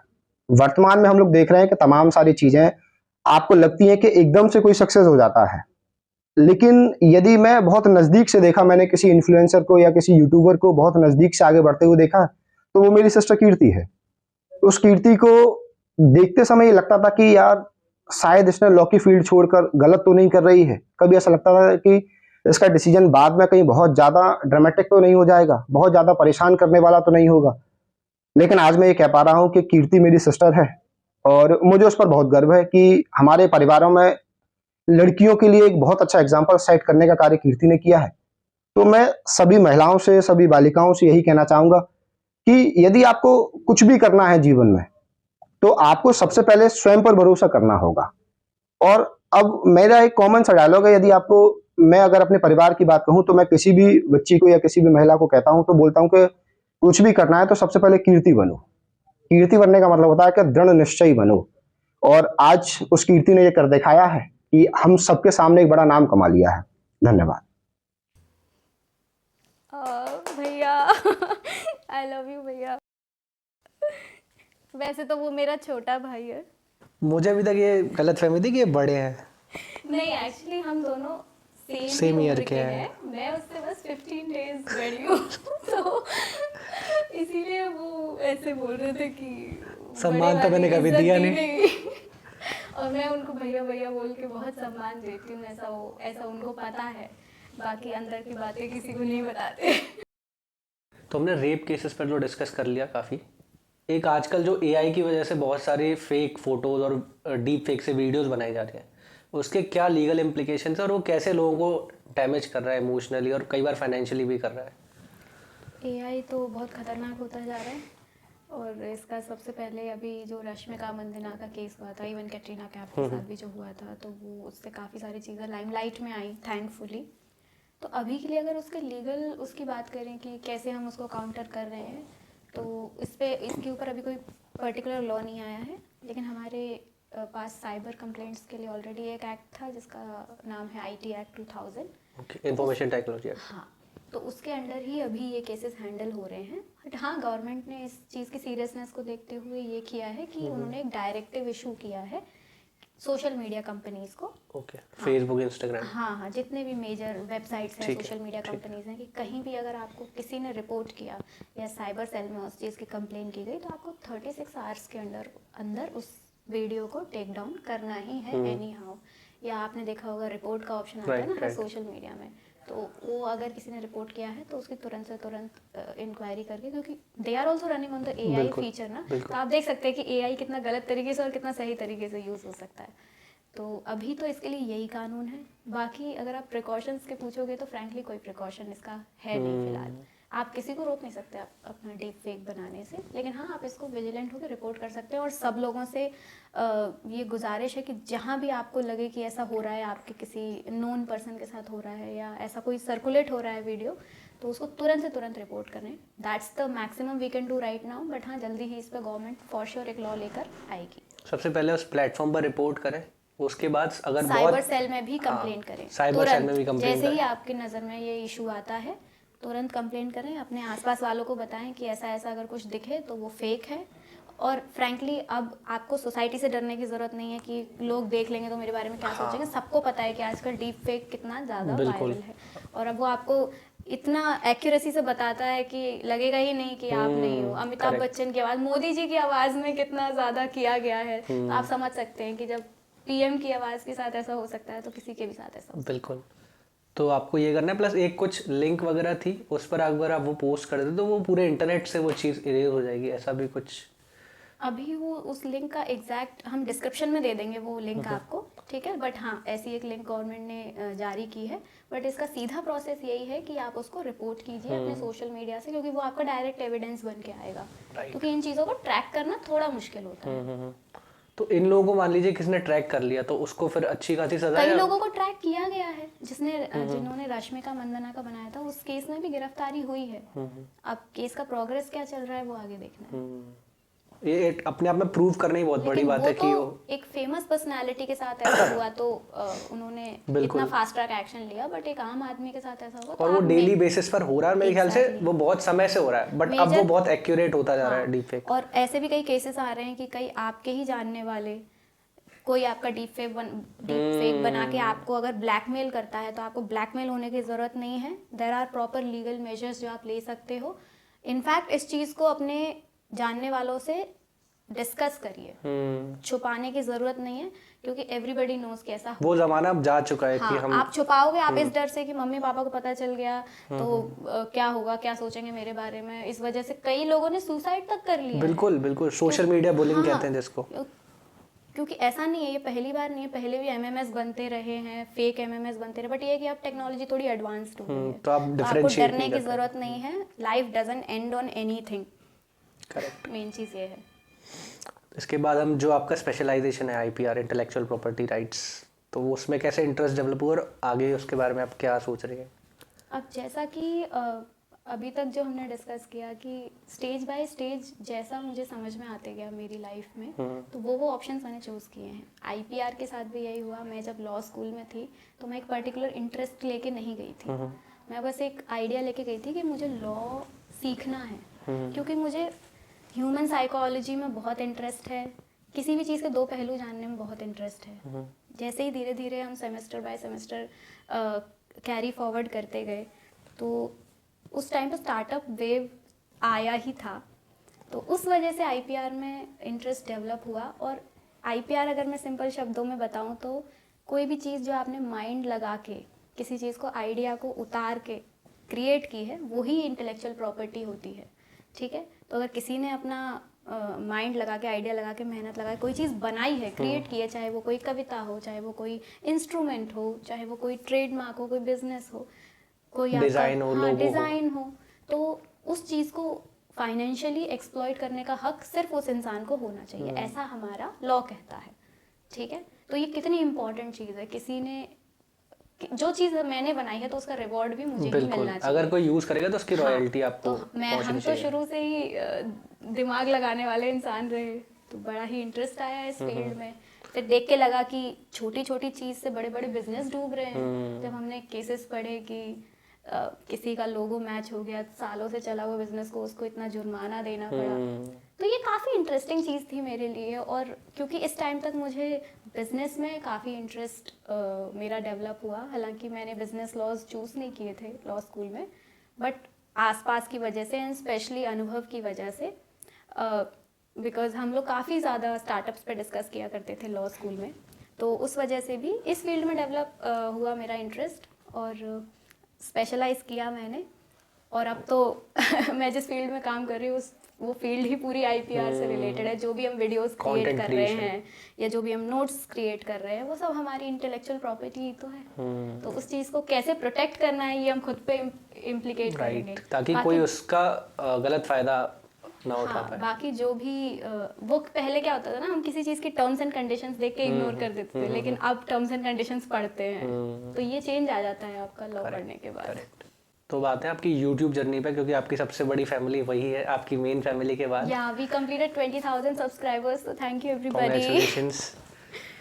तो उन 20,000 लोगों से कैसे, क्या डे 1 पर क्या था और आज क्या है, और कैसे शुरुआत की, आइडिया कहाँ से आया? कुछ परिस्थितियाँ ऐसी बन गई थी तो कोविड था इसलिए कर लिया, या फिर करना ही था इसलिए किया? तो कैसे शुरुआत हुई? मतलब मैं काफ़ी इसे जिस्ट में बताऊंगी कि कैसे कैसे स्टार्ट हुआ। जब मेरा कॉलेज एंड हुआ 2020 में, तो मेरा उसी टाइम कोविड आया था, और 5th ईयर आते आते मुझे ये पता चल गया था कि मुझे लीगल फील्ड में ही कुछ क्रिएटिव करना है, something that I can financially exploit, and something जो कि बिजनेस रिलेटेड भी हो, और जिससे मैं लार्ज स्केल पे एक इम्पैक्ट क्रिएट करना चाहती थी। बाकी मैंने अपने लॉ स्कूल में ये भी देखा था कि कुछ स्किल्स जो मुझे सीखने के लिए बहुत टाइम लगा, बहुत सारे मेंटर्स से होके आप गुजरे, फिर आपने वो चीज़ 5th ईयर तक आते आते कुछ सीखी, जो अभी भी मैं लर्निंग स्टेज पर ही हूँ। लेकिन कई बच्चे ऐसे होते हैं जो प्रॉपर नॉलेज ना होने की वजह से गलत करियर ऑप्शन चूज़ कर लेते हैं। मैंने कई लोगों को बड़ी बड़ी लॉ फर्म्स में ज्वाइन करके, they are best of the best legal minds, और फिर वो प्रेशर नहीं झेल पाते हैं। वो टायर 1 टायर 2 लॉ फर्म्स में गए हैं, तो वहाँ जाके उनको समझ आया 6 महीने 8 महीने 1 साल काम करने के बाद कि this is not for us, maybe I need something else in the law field only. तो ये क्यों हुआ? क्योंकि कई सारे बच्चों को करियर ऑप्शंस की नॉलेज ही नहीं है, या जिस इंडस्ट्री में वो एक्चुअल में जाना चाह रहे हैं उसमें कौन सी इंडस्ट्री स्किल रिक्वायर्ड है वो उन्हें पता नहीं है। तो ये सारी चीज़ें मैंने नोटिस की, मेरे खुद के साथ भी ऐसा हुआ। तो मेरा ऐसा मोटिव था कि जो स्किल्स लॉ स्कूल में बच्चा नहीं सीख पा रहा है, क्योंकि फ्रैंकली हम लॉ स्कूल्स को ब्लेम करते हैं, लॉ स्कूल्स की गलती नहीं है, already the syllabus is very very vast, फिर भी लॉ स्कूल्स काफ़ी कोशिश करते हैं कि वो सारी स्किल्स को कवर अप कर सके, बट ऐसा प्रैक्टिकली समटाइम्स पॉसिबल नहीं होता है। तो मेरा ये लॉस्पेक्टिस ब्रांड स्टार्ट करने का मोटिव यही है कि मैं फ्री में बच्चों को वो स्किल इम्पार्ट कर पाऊँ जो मैंने सीखी हैं। I don't consider my self an expert in law, ठीक है ना, मैं ये कहती हूँ कि मैं सबसे अच्छी स्किल बिल्डिंग मुझे आती है, बट जितना मैंने सीखा है और जितना मैं रोज़ सीख रही हूँ उतना मैं आप लोगों को ज़रूर इम्पार्ट करना चाहूँगी इस चैनल के थ्रू। और आगे भी हम इस चैनल को जैसे जैसे एक्सपैंड करेंगे अलग अलग चीज़ों के लिए, जिसमें आपके लिए स्किल बिल्डिंग के कोर्सेज होंगे, जिसमें आपके लिए वो कोर्सेज होंगे जो आपके लॉ स्कूल में नहीं सिखाए जाते हैं, या जिनमें आप जो इंडस्ट्री रेडी स्किल्स हैं, जिनमें आप लॉ स्कूल से निकलते ही आप एम्प्लॉयबल स्टूडेंट्स बन सकते हैं। तो वो मेरा क्रिएट करने का इसमें एक पैशनेट एनर्जी डेवलप हुई, which is why I started this. तो स्टार्टिंग लॉस्पेक्टस से नहीं हुई थी। जब कोविड में हम घर आए थे तो मेरा स्टार्टिंग में जो आइडिया मुझे आया था वो था एक लीगल डेटाबेस क्रिएट करने का।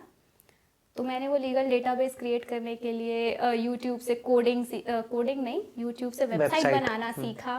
वेबसाइट्स यूट्यूब से ही मैंने सब कुछ क्रिएट करना सीखा है और फाइनली मैं यूट्यूब पर ही आ गई हूँ। बट जब स्टार्टिंग वाला फेज़ था तो वो डेटाबेस में क्रिएट करना चाहती थी, लीगल डेटाबेस, जैसे मनुपात्रा, वेस्ट लॉ की तरह एक लीगल डेटाबेस में क्रिएट करना चाहती थी। उसके लिए मैंने सारी तैयारियां कर ली थी। I was putting out data also, but soon एक एंटरप्रेन्योर अगर आपको बनना है तो आपको जल्दी रियलाइज़ हो जाना चाहिए कि कौन सी चीज़ें आप अकेले कर सकते हो, कौन सी चीज़ों के लिए आपको टीम की ज़रूरत है। तो उस टाइम पे मुझे रियलाइज़ हो गया था कि मैं ये चीज़ अकेले करूँगी तो it is going to take a lot of time.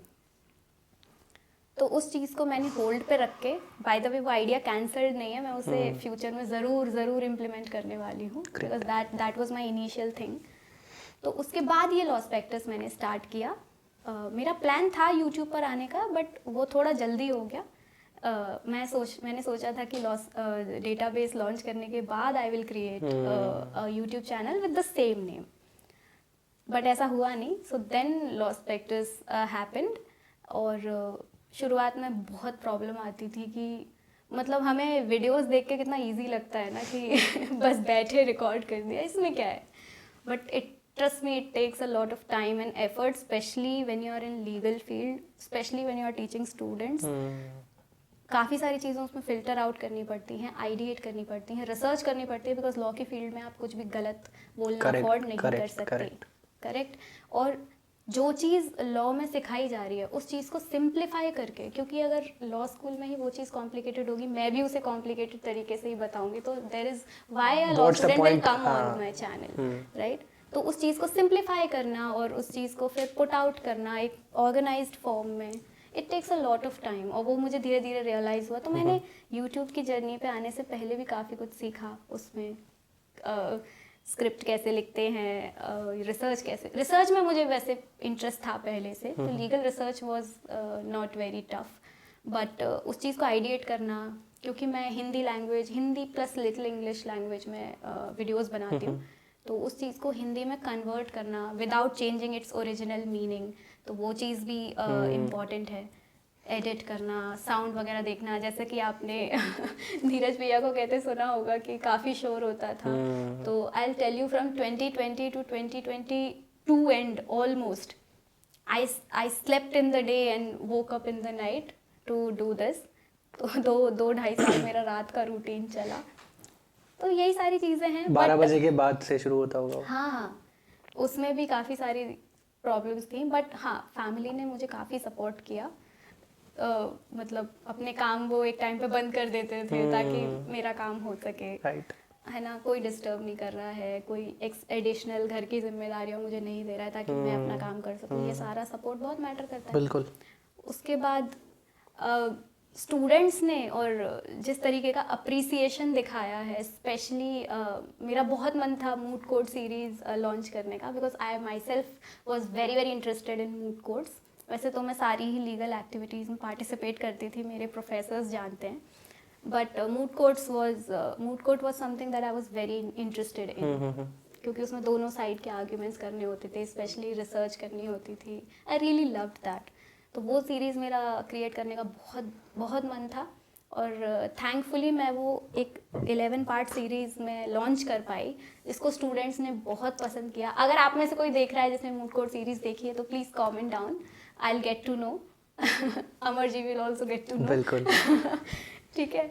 तो इस तरीके से स्टूडेंट्स ने ही एक्चुअली, जब आप यूट्यूब जर्नी स्टार्ट करते हो ना, तो आपकी ऑडियंस ही बताते जाती है कि आपको आगे क्या करना है। राइट। तो I will give all credit to the audience की। और आपकी यूट्यूब जर्नी का कहीं ना कहीं टर्निंग पॉइंट वो मूट कोर्ट सीरीज थी, ऐसा भी कुछ?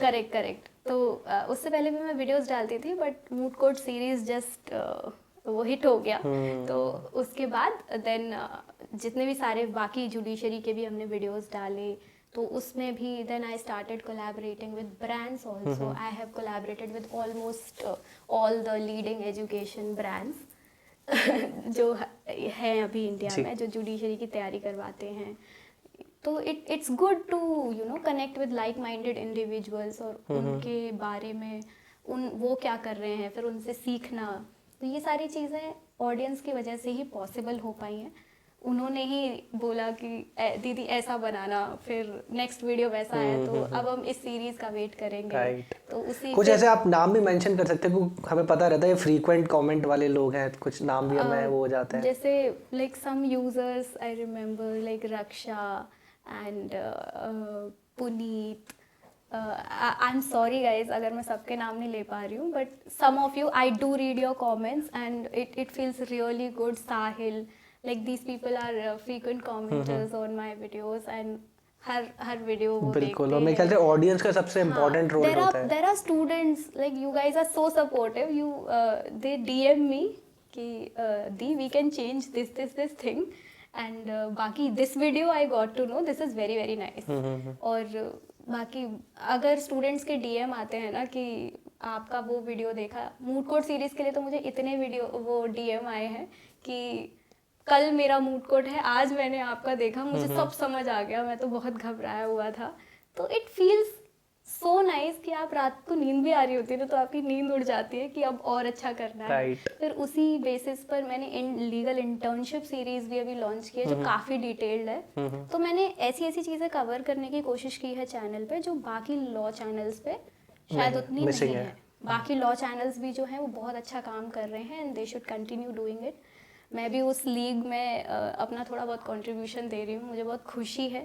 बाकी इस चीज़ का बहुत सेटिस्फैक्शन है कि जो मैं कर रही हूँ मुझे हर दिन मज़ा आ रहा है, बहुत मज़ा आ रहा है। मेरी दो छोटी सी लाइन्स है, और वो हर व्यक्ति, मान लीजिए किसी को इंजीनियरिंग कोडिंग पसंद है तो उसका काम उसके मन का काम है, उसको ज़िंदगी भर अच्छा लगने वाला है। Correct. किसी को क्रिकेट खेलना पसंद है तो उसको वो पसंद आएगा। तो जो मन का काम नहीं करते वो मन से काम नहीं करते। बिल्कुल सही बात है, ये बिल्कुल सही बात है। अब जैसे बाकी लॉ स्टूडेंट्स मुझसे रिलेट कर पाएंगे कि हर लॉ ग्रेजुएट आप हो गए तो आपसे बोला जाएगा अरे आप एग्जाम नहीं दे रहे हो। अगर आप प्रैक्टिस नहीं कर रहे हो ना तो फिर आपको जज का एग्जाम देना चाहिए, ये करना चाहिए। मतलब आप आपको अपने ऊपर होना चाहिए कि ये अगर मैं इस फील्ड में जा रहा हूँ then it is my responsibility कि मेरे को अपने आप को सही प्रूव करना है, दूसरों को गलत प्रूव नहीं करना है, अपने आप को सही प्रूव करना है।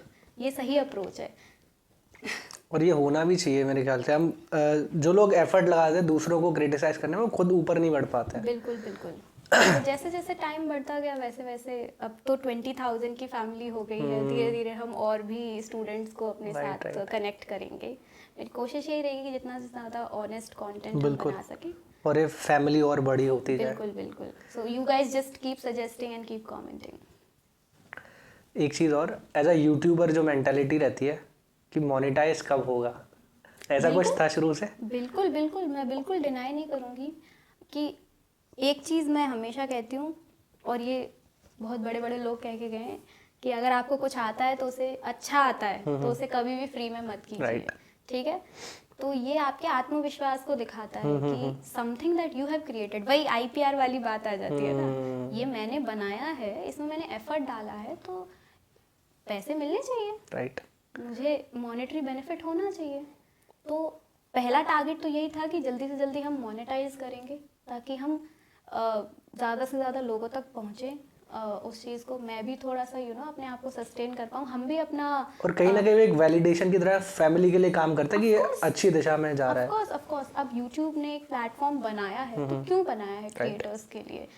No philanthropy here, okay, it's like don't become a philosopher until you become rich. Correct, Shahrukh Khan ने कहा था ऐसा, and I am a big Shahrukh Khan fan. Me to.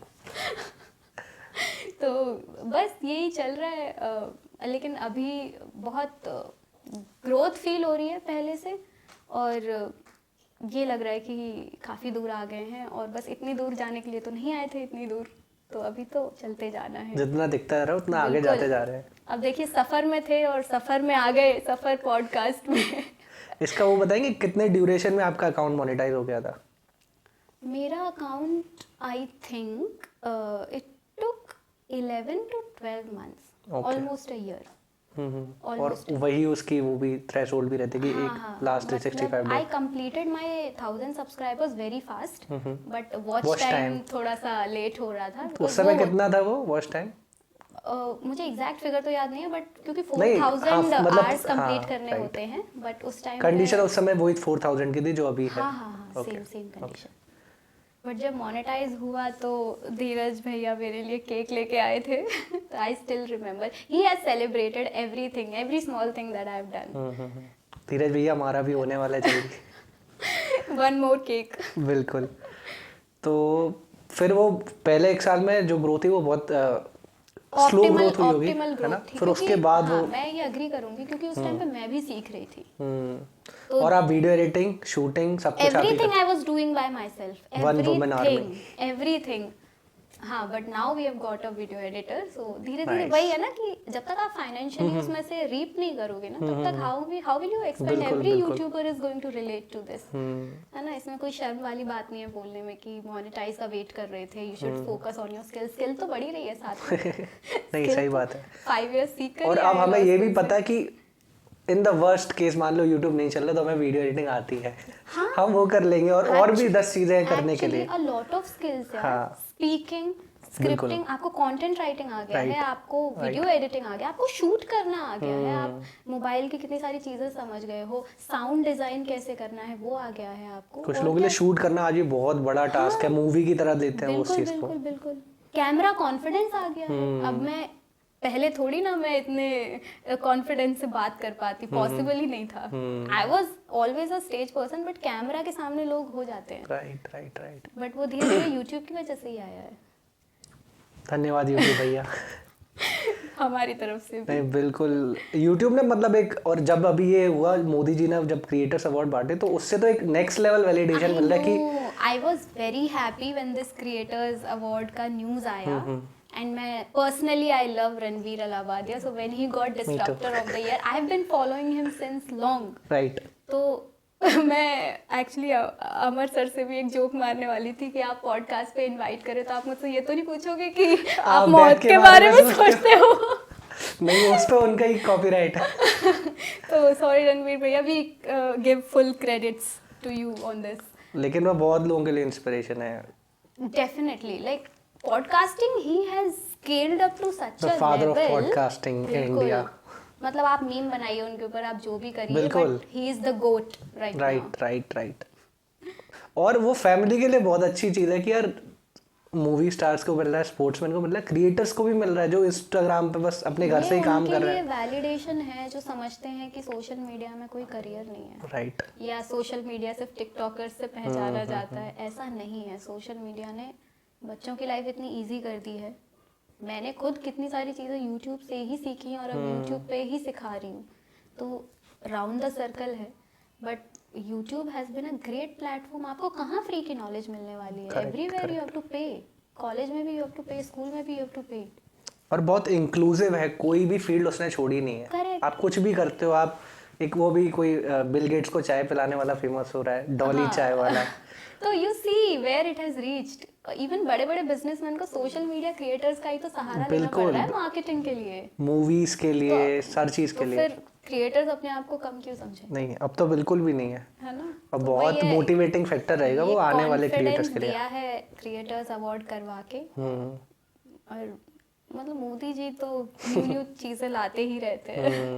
Right. तो आपने काफ़ी मेहनत करी, आपके घर वालों का भी मतलब बहुत सपोर्ट रहा, स्पेशली पेरेंट्स का, ब्रदर्स एंड सिस्टर्स का, आपकी यूट्यूब फैमिली का बहुत सपोर्ट रहा क्योंकि दिन ब दिन वो ग्रो कर रही है। आपने कई सारे अवार्ड्स भी जीते हैं, कुछ मेंशन करना चाहेंगे उनमें से? जैसे मुझे इनकी सिस्टर ने बताया कि इनकी एक पूरी ऐसी अलमारी है जिसमें पूरे वो ही हैं। लोगों को लगता है कि इनकी दुकान है, ये दुकान से खरीद कर लाई है। और 70 to 80% कॉन्ट्रीब्यूशन उसमें इनका ही है, बाकी इनके भाई बहन लेकर आए। एक्चुअली जिस रूम में आप जाएंगे वहाँ आपको डेकोर के लिए ना, हम लोग इंटीरियर के लिए कितनी चीज़ें लेके आते हैं। हमारे घर में अवार्ड्स ज़्यादा है तो लोगों को लगता है कि सजाने के लिए खरीद ली है, बट नहीं। कई बार क्या होता है, और कई सारी ट्रॉफीज ना सेम भी हैं। तो वो क्योंकि हम एक ही कंपटीशन में जाते थे, मैंने भी जीती, भाई ने भी जीती, बहन ने भी जीती, तो कई सारे, और वो ईयर चेंज होता रहता होगा, मैचिंग इंटीरियर है बकायदा। तो वो काफ़ी फन चीज़ है देख के। ऑब्वियसली आपको अपने आप को सेल्फ मोटिवेट करते हो कि ये हो सकता है तो ये भी हो सकता है। तो ये है। तो आपका सवाल कुछ मेंशन करना चाहेंगे? हाँ, कुछ जो अवार्ड आपने जीते का? तो अब मैं लेटेस्ट वाले ही मेंशन कर देती हूँ कि यूट्यूब के लिए ही मुझे मिला था लीगल फील्ड में for development of students, law students in legal field, Asian education award, जो कि लास्ट ईयर ही मिला मुझे दिल्ली में। इसके अलावा सुपर 30 अवार्ड ग्वालियर में मुझे मिला, ये लेटेस्ट वाले मैं बता रही हूँ, और अभी मिलने वाला है कल Nykaa award. So thank you गूंज मीडिया फॉर दैट। बाकी तो जैसे जैसे काम करते रहेंगे वैसे वैसे मिलता रहेगा। बिल्कुल। और ये बाय प्रोडक्ट्स हैं आपके मेहनत करने के। बाकी लोगों को ऐसा लगता होगा कि हम थोड़े सोफिस्टिकेटेड बन के अपनी तारीफ ना करें, बट मैं थोड़ी सी अलग हूँ। मैं अपने अचीवमेंट्स बहुत कॉन्फिडेंस के साथ बताती हूँ, क्योंकि वो मेरे अपने हैं और हमने मेहनत करके कमाए हैं, तो क्यों नहीं, बस एटीट्यूड नहीं आना चाहिए। Right, okay. तो मेहनत तो एक चीज़ है, और मेहनत कई सारे लोग करते हैं, लेकिन सारे लोग सक्सेसफुल नहीं होते हैं, है ना। और हर कोई अपना 100% देने की कोशिश करता है। कुछ और भी फैक्टर्स काम करते हैं मेहनत के अलावा, लक होता है, आजकल लॉ ऑफ अट्रैक्शन जिसे कहते हैं। डेफिनेटली। तो आपका उस पर क्या टेक है, और आप कोई इंसिडेंट शेयर करना चाहेंगे, और कैसे इंट्रोड्यूस हुआ आपकी लाइफ में लॉ ऑफ अट्रैक्शन? तो लॉ ऑफ अट्रैक्शन को जैसे आज वो बहुत फेमस है, यूट्यूब पे लोग उस बारे में बात कर रहे हैं, हर कोई बात कर रहा है, हर कोई मैनिफेस्ट कर रहा है, जर्नलिंग कर रहा है, बट ऐसा कुछ कॉन्सेप्ट भी होता है ये हमें पता नहीं था। तो ये, लेकिन हम कर रहे थे उस चीज़ को। देखो, सबकॉन्शियसली लॉ कर ऑफ रहे थे। अट्रैक्शन तो काम कर ही रहा था, वो पहले भी कर रहा था, अभी भी कर रहा है। अब ये है कि हम उसे सबकॉन्शियसली देख पा रहे हैं, एक चैनलाइज कर पा रहे हैं, अब अवेयर है उसके बारे में। तो जैसे कि मैंने स्टार्टिंग में ही मेंशन किया था कि जब भी मैं जाती थी ना किसी कंपटीशन में, तो मैं वो ट्रॉफी देखती थी सामने, और मैं अपने आप को इमेजिन कर लेती थी कि मैं सबकॉन्शियसली कि मैं ये ट्रॉफी जीतूंगी, मैं ये ट्रॉफी घर लेके जाऊंगी, विजुअलाइज कर रही थी। या जिस कंपटीशन में मुझे कुछ बनाना होता था, तो अपने आप ही वो दिमाग विजुअलाइज कर लेता था कि मेरी पेंटिंग ऐसी होगी, और फिर वो चीफ गेस्ट के साथ में ऐसे उसको शोकेस कर रही होंगी। All this I have subconsciously done. Right, ठीक है। ये कह लो कि मैं क्रिएटिव थी, तो अब उस टाइम पे लोग मुझे डे ड्रीमिंग समझते होंगे कि ये कर रही हैं, क्योंकि मैं आई एम अ पर्सन जो अपने बारे में, जो मेरी पर्सनल फीलिंग्स हैं, जो थॉटफुल फीलिंग्स हैं ना, वो मैं किसी से शेयर नहीं करती हूँ। और ये मेरा बचपन से रहा है। Everybody knows it in my family कि मेरे दिमाग में क्या चल रहा है ना, ये मेरे अलावा किसी को नहीं पता होगा। और ये किससे शेयर करती हूँ मैं? सिर्फ अपनी जर्नल से। तो जो हम जर्नल में लिख रहे हैं वो एक सबकॉन्शियसली यूनिवर्स में रजिस्टर हो रहा है। मैंने कई बार अपनी जर्नल में लिखा है कि मैं बहुत खुश हूँ कि मुझे ये अवार्ड मिल गया, मुझे समझ ही नहीं आ रहा कि मैं क्या बोलूँ। तो ऐसी ऐसी चीज़ें मैंने सबकॉन्शियसली लिखी हैं। तब तो ये कब से कर रहे हो जर्नल वाली चीज़? मैं अगर मैं बैक टू द टाइम जाऊँ तो 7th 8th क्लास से।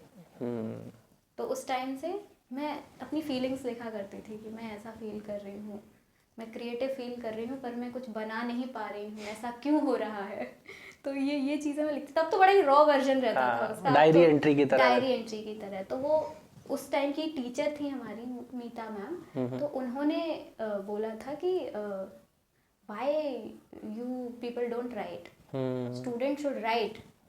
तो उस टाइम पे एक डायरी एंट्री का हमारे स्कूल में ही कुछ सिलेबस में कुछ कॉन्सेप्ट था डायरी एंट्री का, अगर मैं रॉन्ग नहीं हूँ तो उस टाइम से लिखना स्टार्ट किया। और ये किसी को नहीं पता है, पहली बार यहाँ मैं बोल रही हूँ कि मैं डायरी लिखती थी उस टाइम से। अब आप इनकी डायरी को खोज सकते हैं। अब डायरी लिखने में भी बड़ा वो था कि क्या लिख रहे हो बचपन में। तो वो तब से चल रहा है, सबकॉन्शियसली चल रहा है। एंड आई टेल यू, काफ़ी सारी चीज़ें अब जब मैं टाइम में वापस जाके देखती हूँ तो लगता है कि ये सारी चीज़ें तो सच हो गई।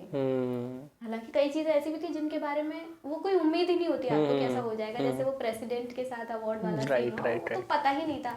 वी थॉट कि ग्वालियर लेवल पे कुछ होगा और फिर बस, बट वो सरप्राइजिंगली ऐसा हो गया। और वो जब से हुआ तब से लाइफ रुकी नहीं, फिर तो और स्टेप बाय स्टेप ऊपर ही चलते गए। तो लॉ ऑफ अट्रैक्शन डेफिनेटली था, but I will thank my sister जागृति फॉर इट कि मुझे उसके कॉन्सेप्ट के बारे में अभी कुछ साल पहले ही पता चला। तो अब मैं उस चीज़ को सबकॉन्शियसली करती हूँ और बड़े ही अपनी एनर्जी को चैनलाइज कैसे करना है वो हम दोनों आपस में काफ़ी डिस्कस करते हैं। और अब जो हम वो करते हैं तो काफ़ी सारी चीज़ें वैसी ही हो जाती है। जैसे कि आपने अभी पॉडकास्ट स्टार्ट किया है, ये अभी कुछ ही टाइम हुआ है, तो इसी ईयर में किया। हाँ, पिछले साल मी एंड जागृति वर टॉकिंग कि एक दिन मैं भी एक पॉडकास्ट पे जाऊंगी।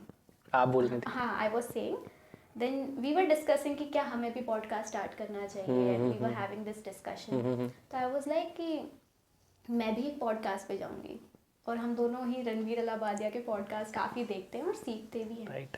तो उस टाइम से ही था, बट वो नहीं पता था कि इस साल आके कंप्लीट होगा और आपके साथ होगा। तब आपने भी स्टार्ट नहीं किया था। बिल्कुल, तो हमें कोई आइडिया ही नहीं था तब तो। बट वो एक है ना कि आप जो चाहते हो ना पॉजिटिवली यूनिवर्स में भेज दो, बस एनर्जी की तरह वो काम करेगा, वो एक दिन आपके पास लौट कर जरूर आएगा।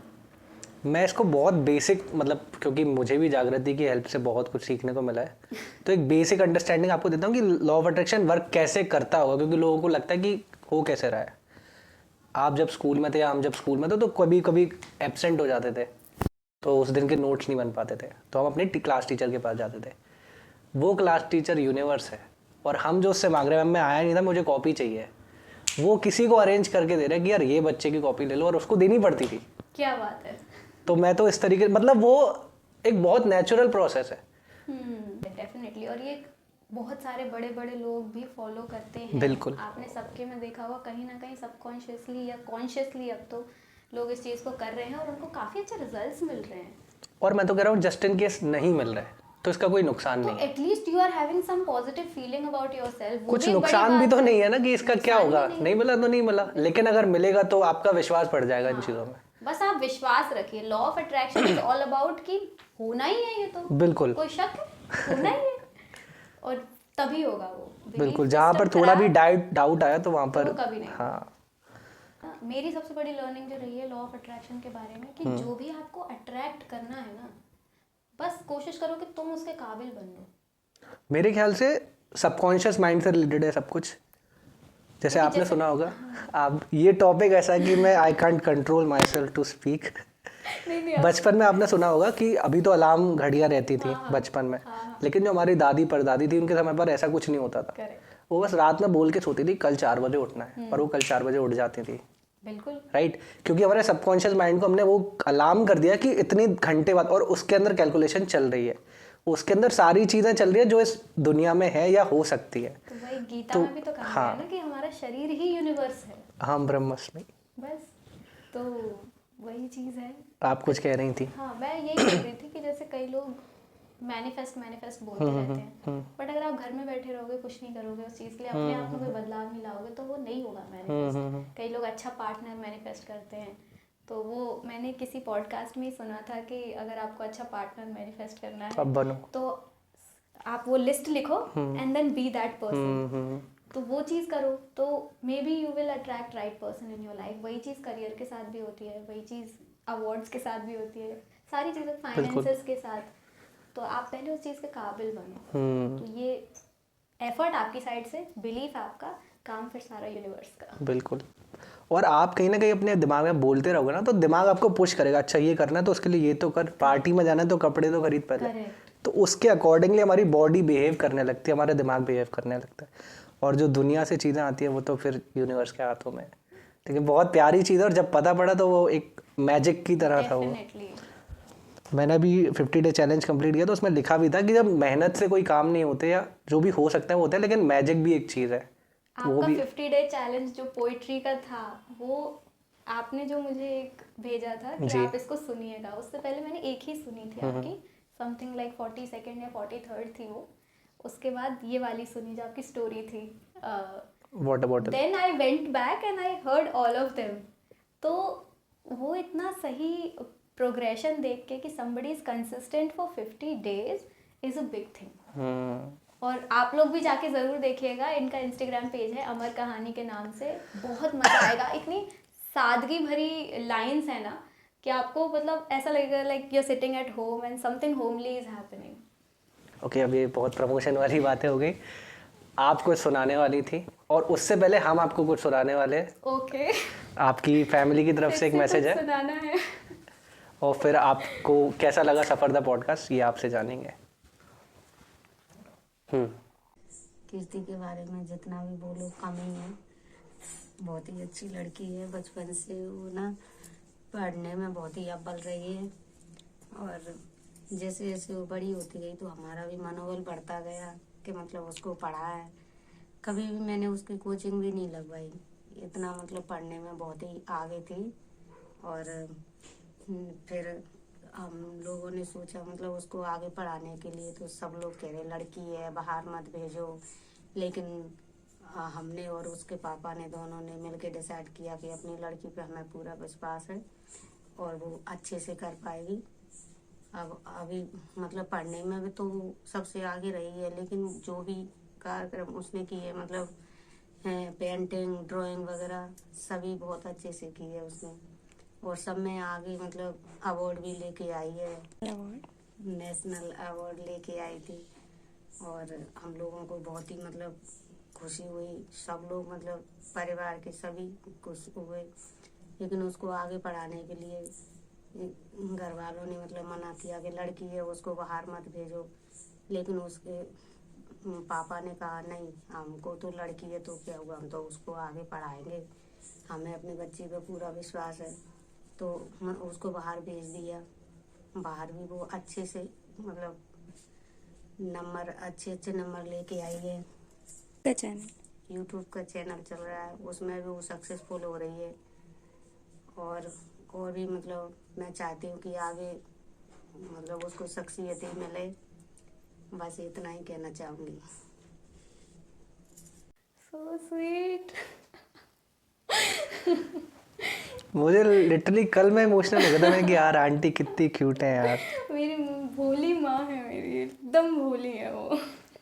कैसा लग रहा है, मजा आ गया? नहीं, बहुत बहुत, क्योंकि क्या है ना, अभी तक हम बच्चे जो भी सीखे हैं ना, वो क्योंकि पापा बहुत लाड प्यार से रखते थे और मम्मी हमारी डिसिप्लिन थी। पापा बहुत चिल रहते हैं। इतने चिल है ना वो कि हम उन्हें पापा ब्रो कहते हैं। हाँ। तो और वो जब भी घर आते हैं तो वो ऐसे करते हैं, हेलो बच्चों। तो वो इतने चिल हैं। और मम्मी बचपन से ही हमें डिसिप्लिन में रखा है उन्होंने। वो खुद बहुत बोली है, लेकिन बच्चों के लिए वो अपने आप को उन्होंने स्ट्रिक्ट बनाया है। तो जब वो दोनों का कॉम्बिनेशन मिला ना, तो बच्चे भी संभल गए बस अपनी अपनी जगह। कल मेरे को ये चीज़ है कि दुनिया भर के कितने ही फिल्टर लगा लो, बट जो इनोसेंस है उसका कोई मुकाबला नहीं चेहरे है। की इनोसेंस जो होती है ना, उसका मुकाबला ही नहीं है। मतलब लिटरली मुझे लगा मेरी मम्मी मेरे लिए कह रही है, तो मुझे बहुत अच्छा फील हुआ, मतलब कि कुछ। और अभी घर में जाऊंगी ना, तो घर में वो उनका ये रवैया रहता है, तुम बच्चों से मैं इतनी परेशान हूँ ना कुछ खाना है ना टाइम पे कुछ करना है, काम काम काम। तो वो प्यार वाला साइड ना मम्मी का आपने निकलवा दिया ना, वो बड़ी बात है। मैं मतलब क्योंकि दोस्त लोग तो बोल देते हैं, कई बार कजन्स भी बोल देते हैं, लेकिन पेरेंट्स कभी हमें सामने से अप्रिशिएट कर ही नहीं पाते। और हम अगर वो करेंगे भी ना, तो हमें लगेगा कि यार ये क्या कर रहे हैं, हमें समझ में नहीं आएगा वो। अभी मेरे साथ ऐसा होता है। हाँ। क्योंकि एक टाइम होता है जब बच्चे के पास कई सारे अवार्ड्स आ गए, और जब उन्होंने देख लिया ना कि हाँ ये तो कर लेगा, थोड़ा So विश्वास हो जाता है। तो आप मम्मी पापा को कुछ भी जाके बताओ, पापा मुझे ये अवार्ड मिल रहा है, कहाँ मिल रहा है, अच्छा ठीक है। फिर मैं बोलती अच्छा, ठीक है, ठीक है। तो बोलते हाँ ठीक है। तो ये रिएक्शन रहता है। ये बहुत ओवरवेलमिंग रहा होगा आपके लिए। अरे बहुत ज़्यादा। थैंक्स टू केडी कंचन, उसने वीडियो बनाने में मदद करी, तो काफ़ी हेल्प करी कंचन ने। और शायद जो धीरज भैया है उनका भी लास्ट टाइम पर ही मिला, मैं 2-3 दिन से उनको बोल रहा था, बट शायद वो बिजी थे और तबीयत भी उनकी थोड़ी ठीक नहीं थी। तो थैंक यू धीरज भैया, उन्होंने भी क्या बोलते हैं यार वो, मतलब लिटरली कभी कभी ही बोलते हैं। वो बोल रहे थे ना कि इज्जत नहीं देता मैं उसे। तो मेरा वही काम था कि हमें, क्योंकि वो कैमरे के सामने निकल आएगा, पर्सनली नहीं निकलेगी ये चीज़, आप वीडियो फॉर्मेट पे निकलवा सकते हैं। तो कोशिश करी। बाकी आपको सफ़र कैसा लगा, कुछ आप बताना चाहें उसके बारे में? आपने तो मतलब बचपन से लेके अभी तक वो जो पूरी जर्नी रही ना, उसको रिविजिट करने का मौका कभी कभी मिलता है। या तो कभी हम अकेले में बैठे हों और सोच रहे हो कि ये किया वो किया, बट जब आपने तो वीडियोस भी दिखा दिए, मुझे इंसिडेंट्स याद दिला दिए, तो अब लग रहा है कि हाँ लाइफ तो जी है और अब और अच्छी जीनी है। बिल्कुल। बस खुश रहना है, जो भी करना है खुश रहना है, लोगों को जितना हम दे सकते हैं अपनी तरफ से कंट्रीब्यूट करेंगे, उससे फाइनेंशियली भी हम इंडिपेंडेंट होंगे। और आप सबसे बड़ी चीज़ तो मैं ये अपने अंदर इंटैक्ट रखना चाहती हूँ कि मैं जिस प्रोफेशन में हूँ, मैं अपने जो एथिक्स और मॉरल्स अभी लेके चल रही हूँ, मैं उनको कभी ना छोड़ूँ। बस मेरी ये कोशिश रहेगी। राइट। ये मेरा प्राइमरी ऑब्जेक्टिव रहेगा कि अपने प्रोफेशन के एथिक्स के साथ कभी भी वो मत करो। कुछ यूट्यूबर्स के लिए या आपके जो लॉ फील्ड के स्टूडेंट्स हैं, आपके सब्सक्राइबर्स हैं, उनके लिए कुछ मैसेज? तो देखिए, जर्नी जो है ना बहुत खूबसूरत चीज़ है, आप भी मानेंगे। और हमारे सफ़र द पॉडकास्ट पे भी हैं। तो क्या है ना, जब इंसान चलते रहता है तो मंजिल याद नहीं रहती, पर रास्ते याद रहते हैं। और क्या क्या मुश्किलें आपने झेली, वही आपको वो इंसान बनाता है जो आप आज हैं। तो मुझे इसी बात पे मुझे राहगीर भाई की एक पोयम बहुत बहुत पसंद है। उनका एक गीत है जिसका टाइटल है कच्चा घड़ा। जब भी कभी मैं लो फील करती हूँ या कभी मुझे लगता है ना कि क्या मैं स्लो जा रही हूँ, तो मैं बस उसे सुन लेती हूँ और ज़िंदगी फिर से नई लगने लगती है। तो उसकी कुछ लाइन्स हैं जो मुझे बहुत पसंद है। तो अगर आपकी इजाज़त हो तो उसकी लाइन्स कुछ ऐसी हैं। ये जो हंस रही है दुनिया, मेरी नाकामियों पे ताने कस रही है दुनिया, मेरी नादानियों पे पर मैं काम कर रहा हूँ, मेरी सारी खामियों पे कल ये मारेंगे ताली, मेरी कहानियों पे, क्योंकि ज़िद्दी बड़ा हूँ मैं, एक कच्चा घड़ा हूँ मैं, फिर भी बरसात में खड़ा हूँ मैं। तो राहगीर भाई, thank you for creating this गीत। बिल्कुल, और ऐसे बहुत सारे आपने ये मुझे रोज़ जिंदा रखता है, मैं लिटरली बोल रही हूँ। क्या बात है। तो हम सब कच्चे खड़े हैं, आग में तपो, जो जितनी मेहनत करेगा वो उतना आगे जाएगा, उतना पक्का बनेगा। आई होप आप सभी को भी अच्छा लगा होगा, है ना। एक हमारा जो रिक्वेस्ट रहता है गेस्ट से कि हमारा थोड़ा सा प्रमोशन कर दें, और प्रॉपर अपने प्रोफेशनल स्टाइल में, जिस तरीके से वो अपने यूट्यूब पर वीडियोस डालते हैं। Okay, hello everybody, Kirti Dubey this side, founder of law spectres. Today I am on suffer the podcast. YouTube channel को सब्सक्राइब कीजिए, इस वीडियो को लाइक कीजिए, और आपको हमारा कॉन्वर्सेशन कैसा लगा ये कमेंट कीजिए। आपने क्या सीखा और क्या आपकी ज़िंदगी का सफ़र कैसा चल रहा है, आप कुछ शेयर करना चाहते हैं वो भी आप कमेंट सेक्शन में कर सकते हैं।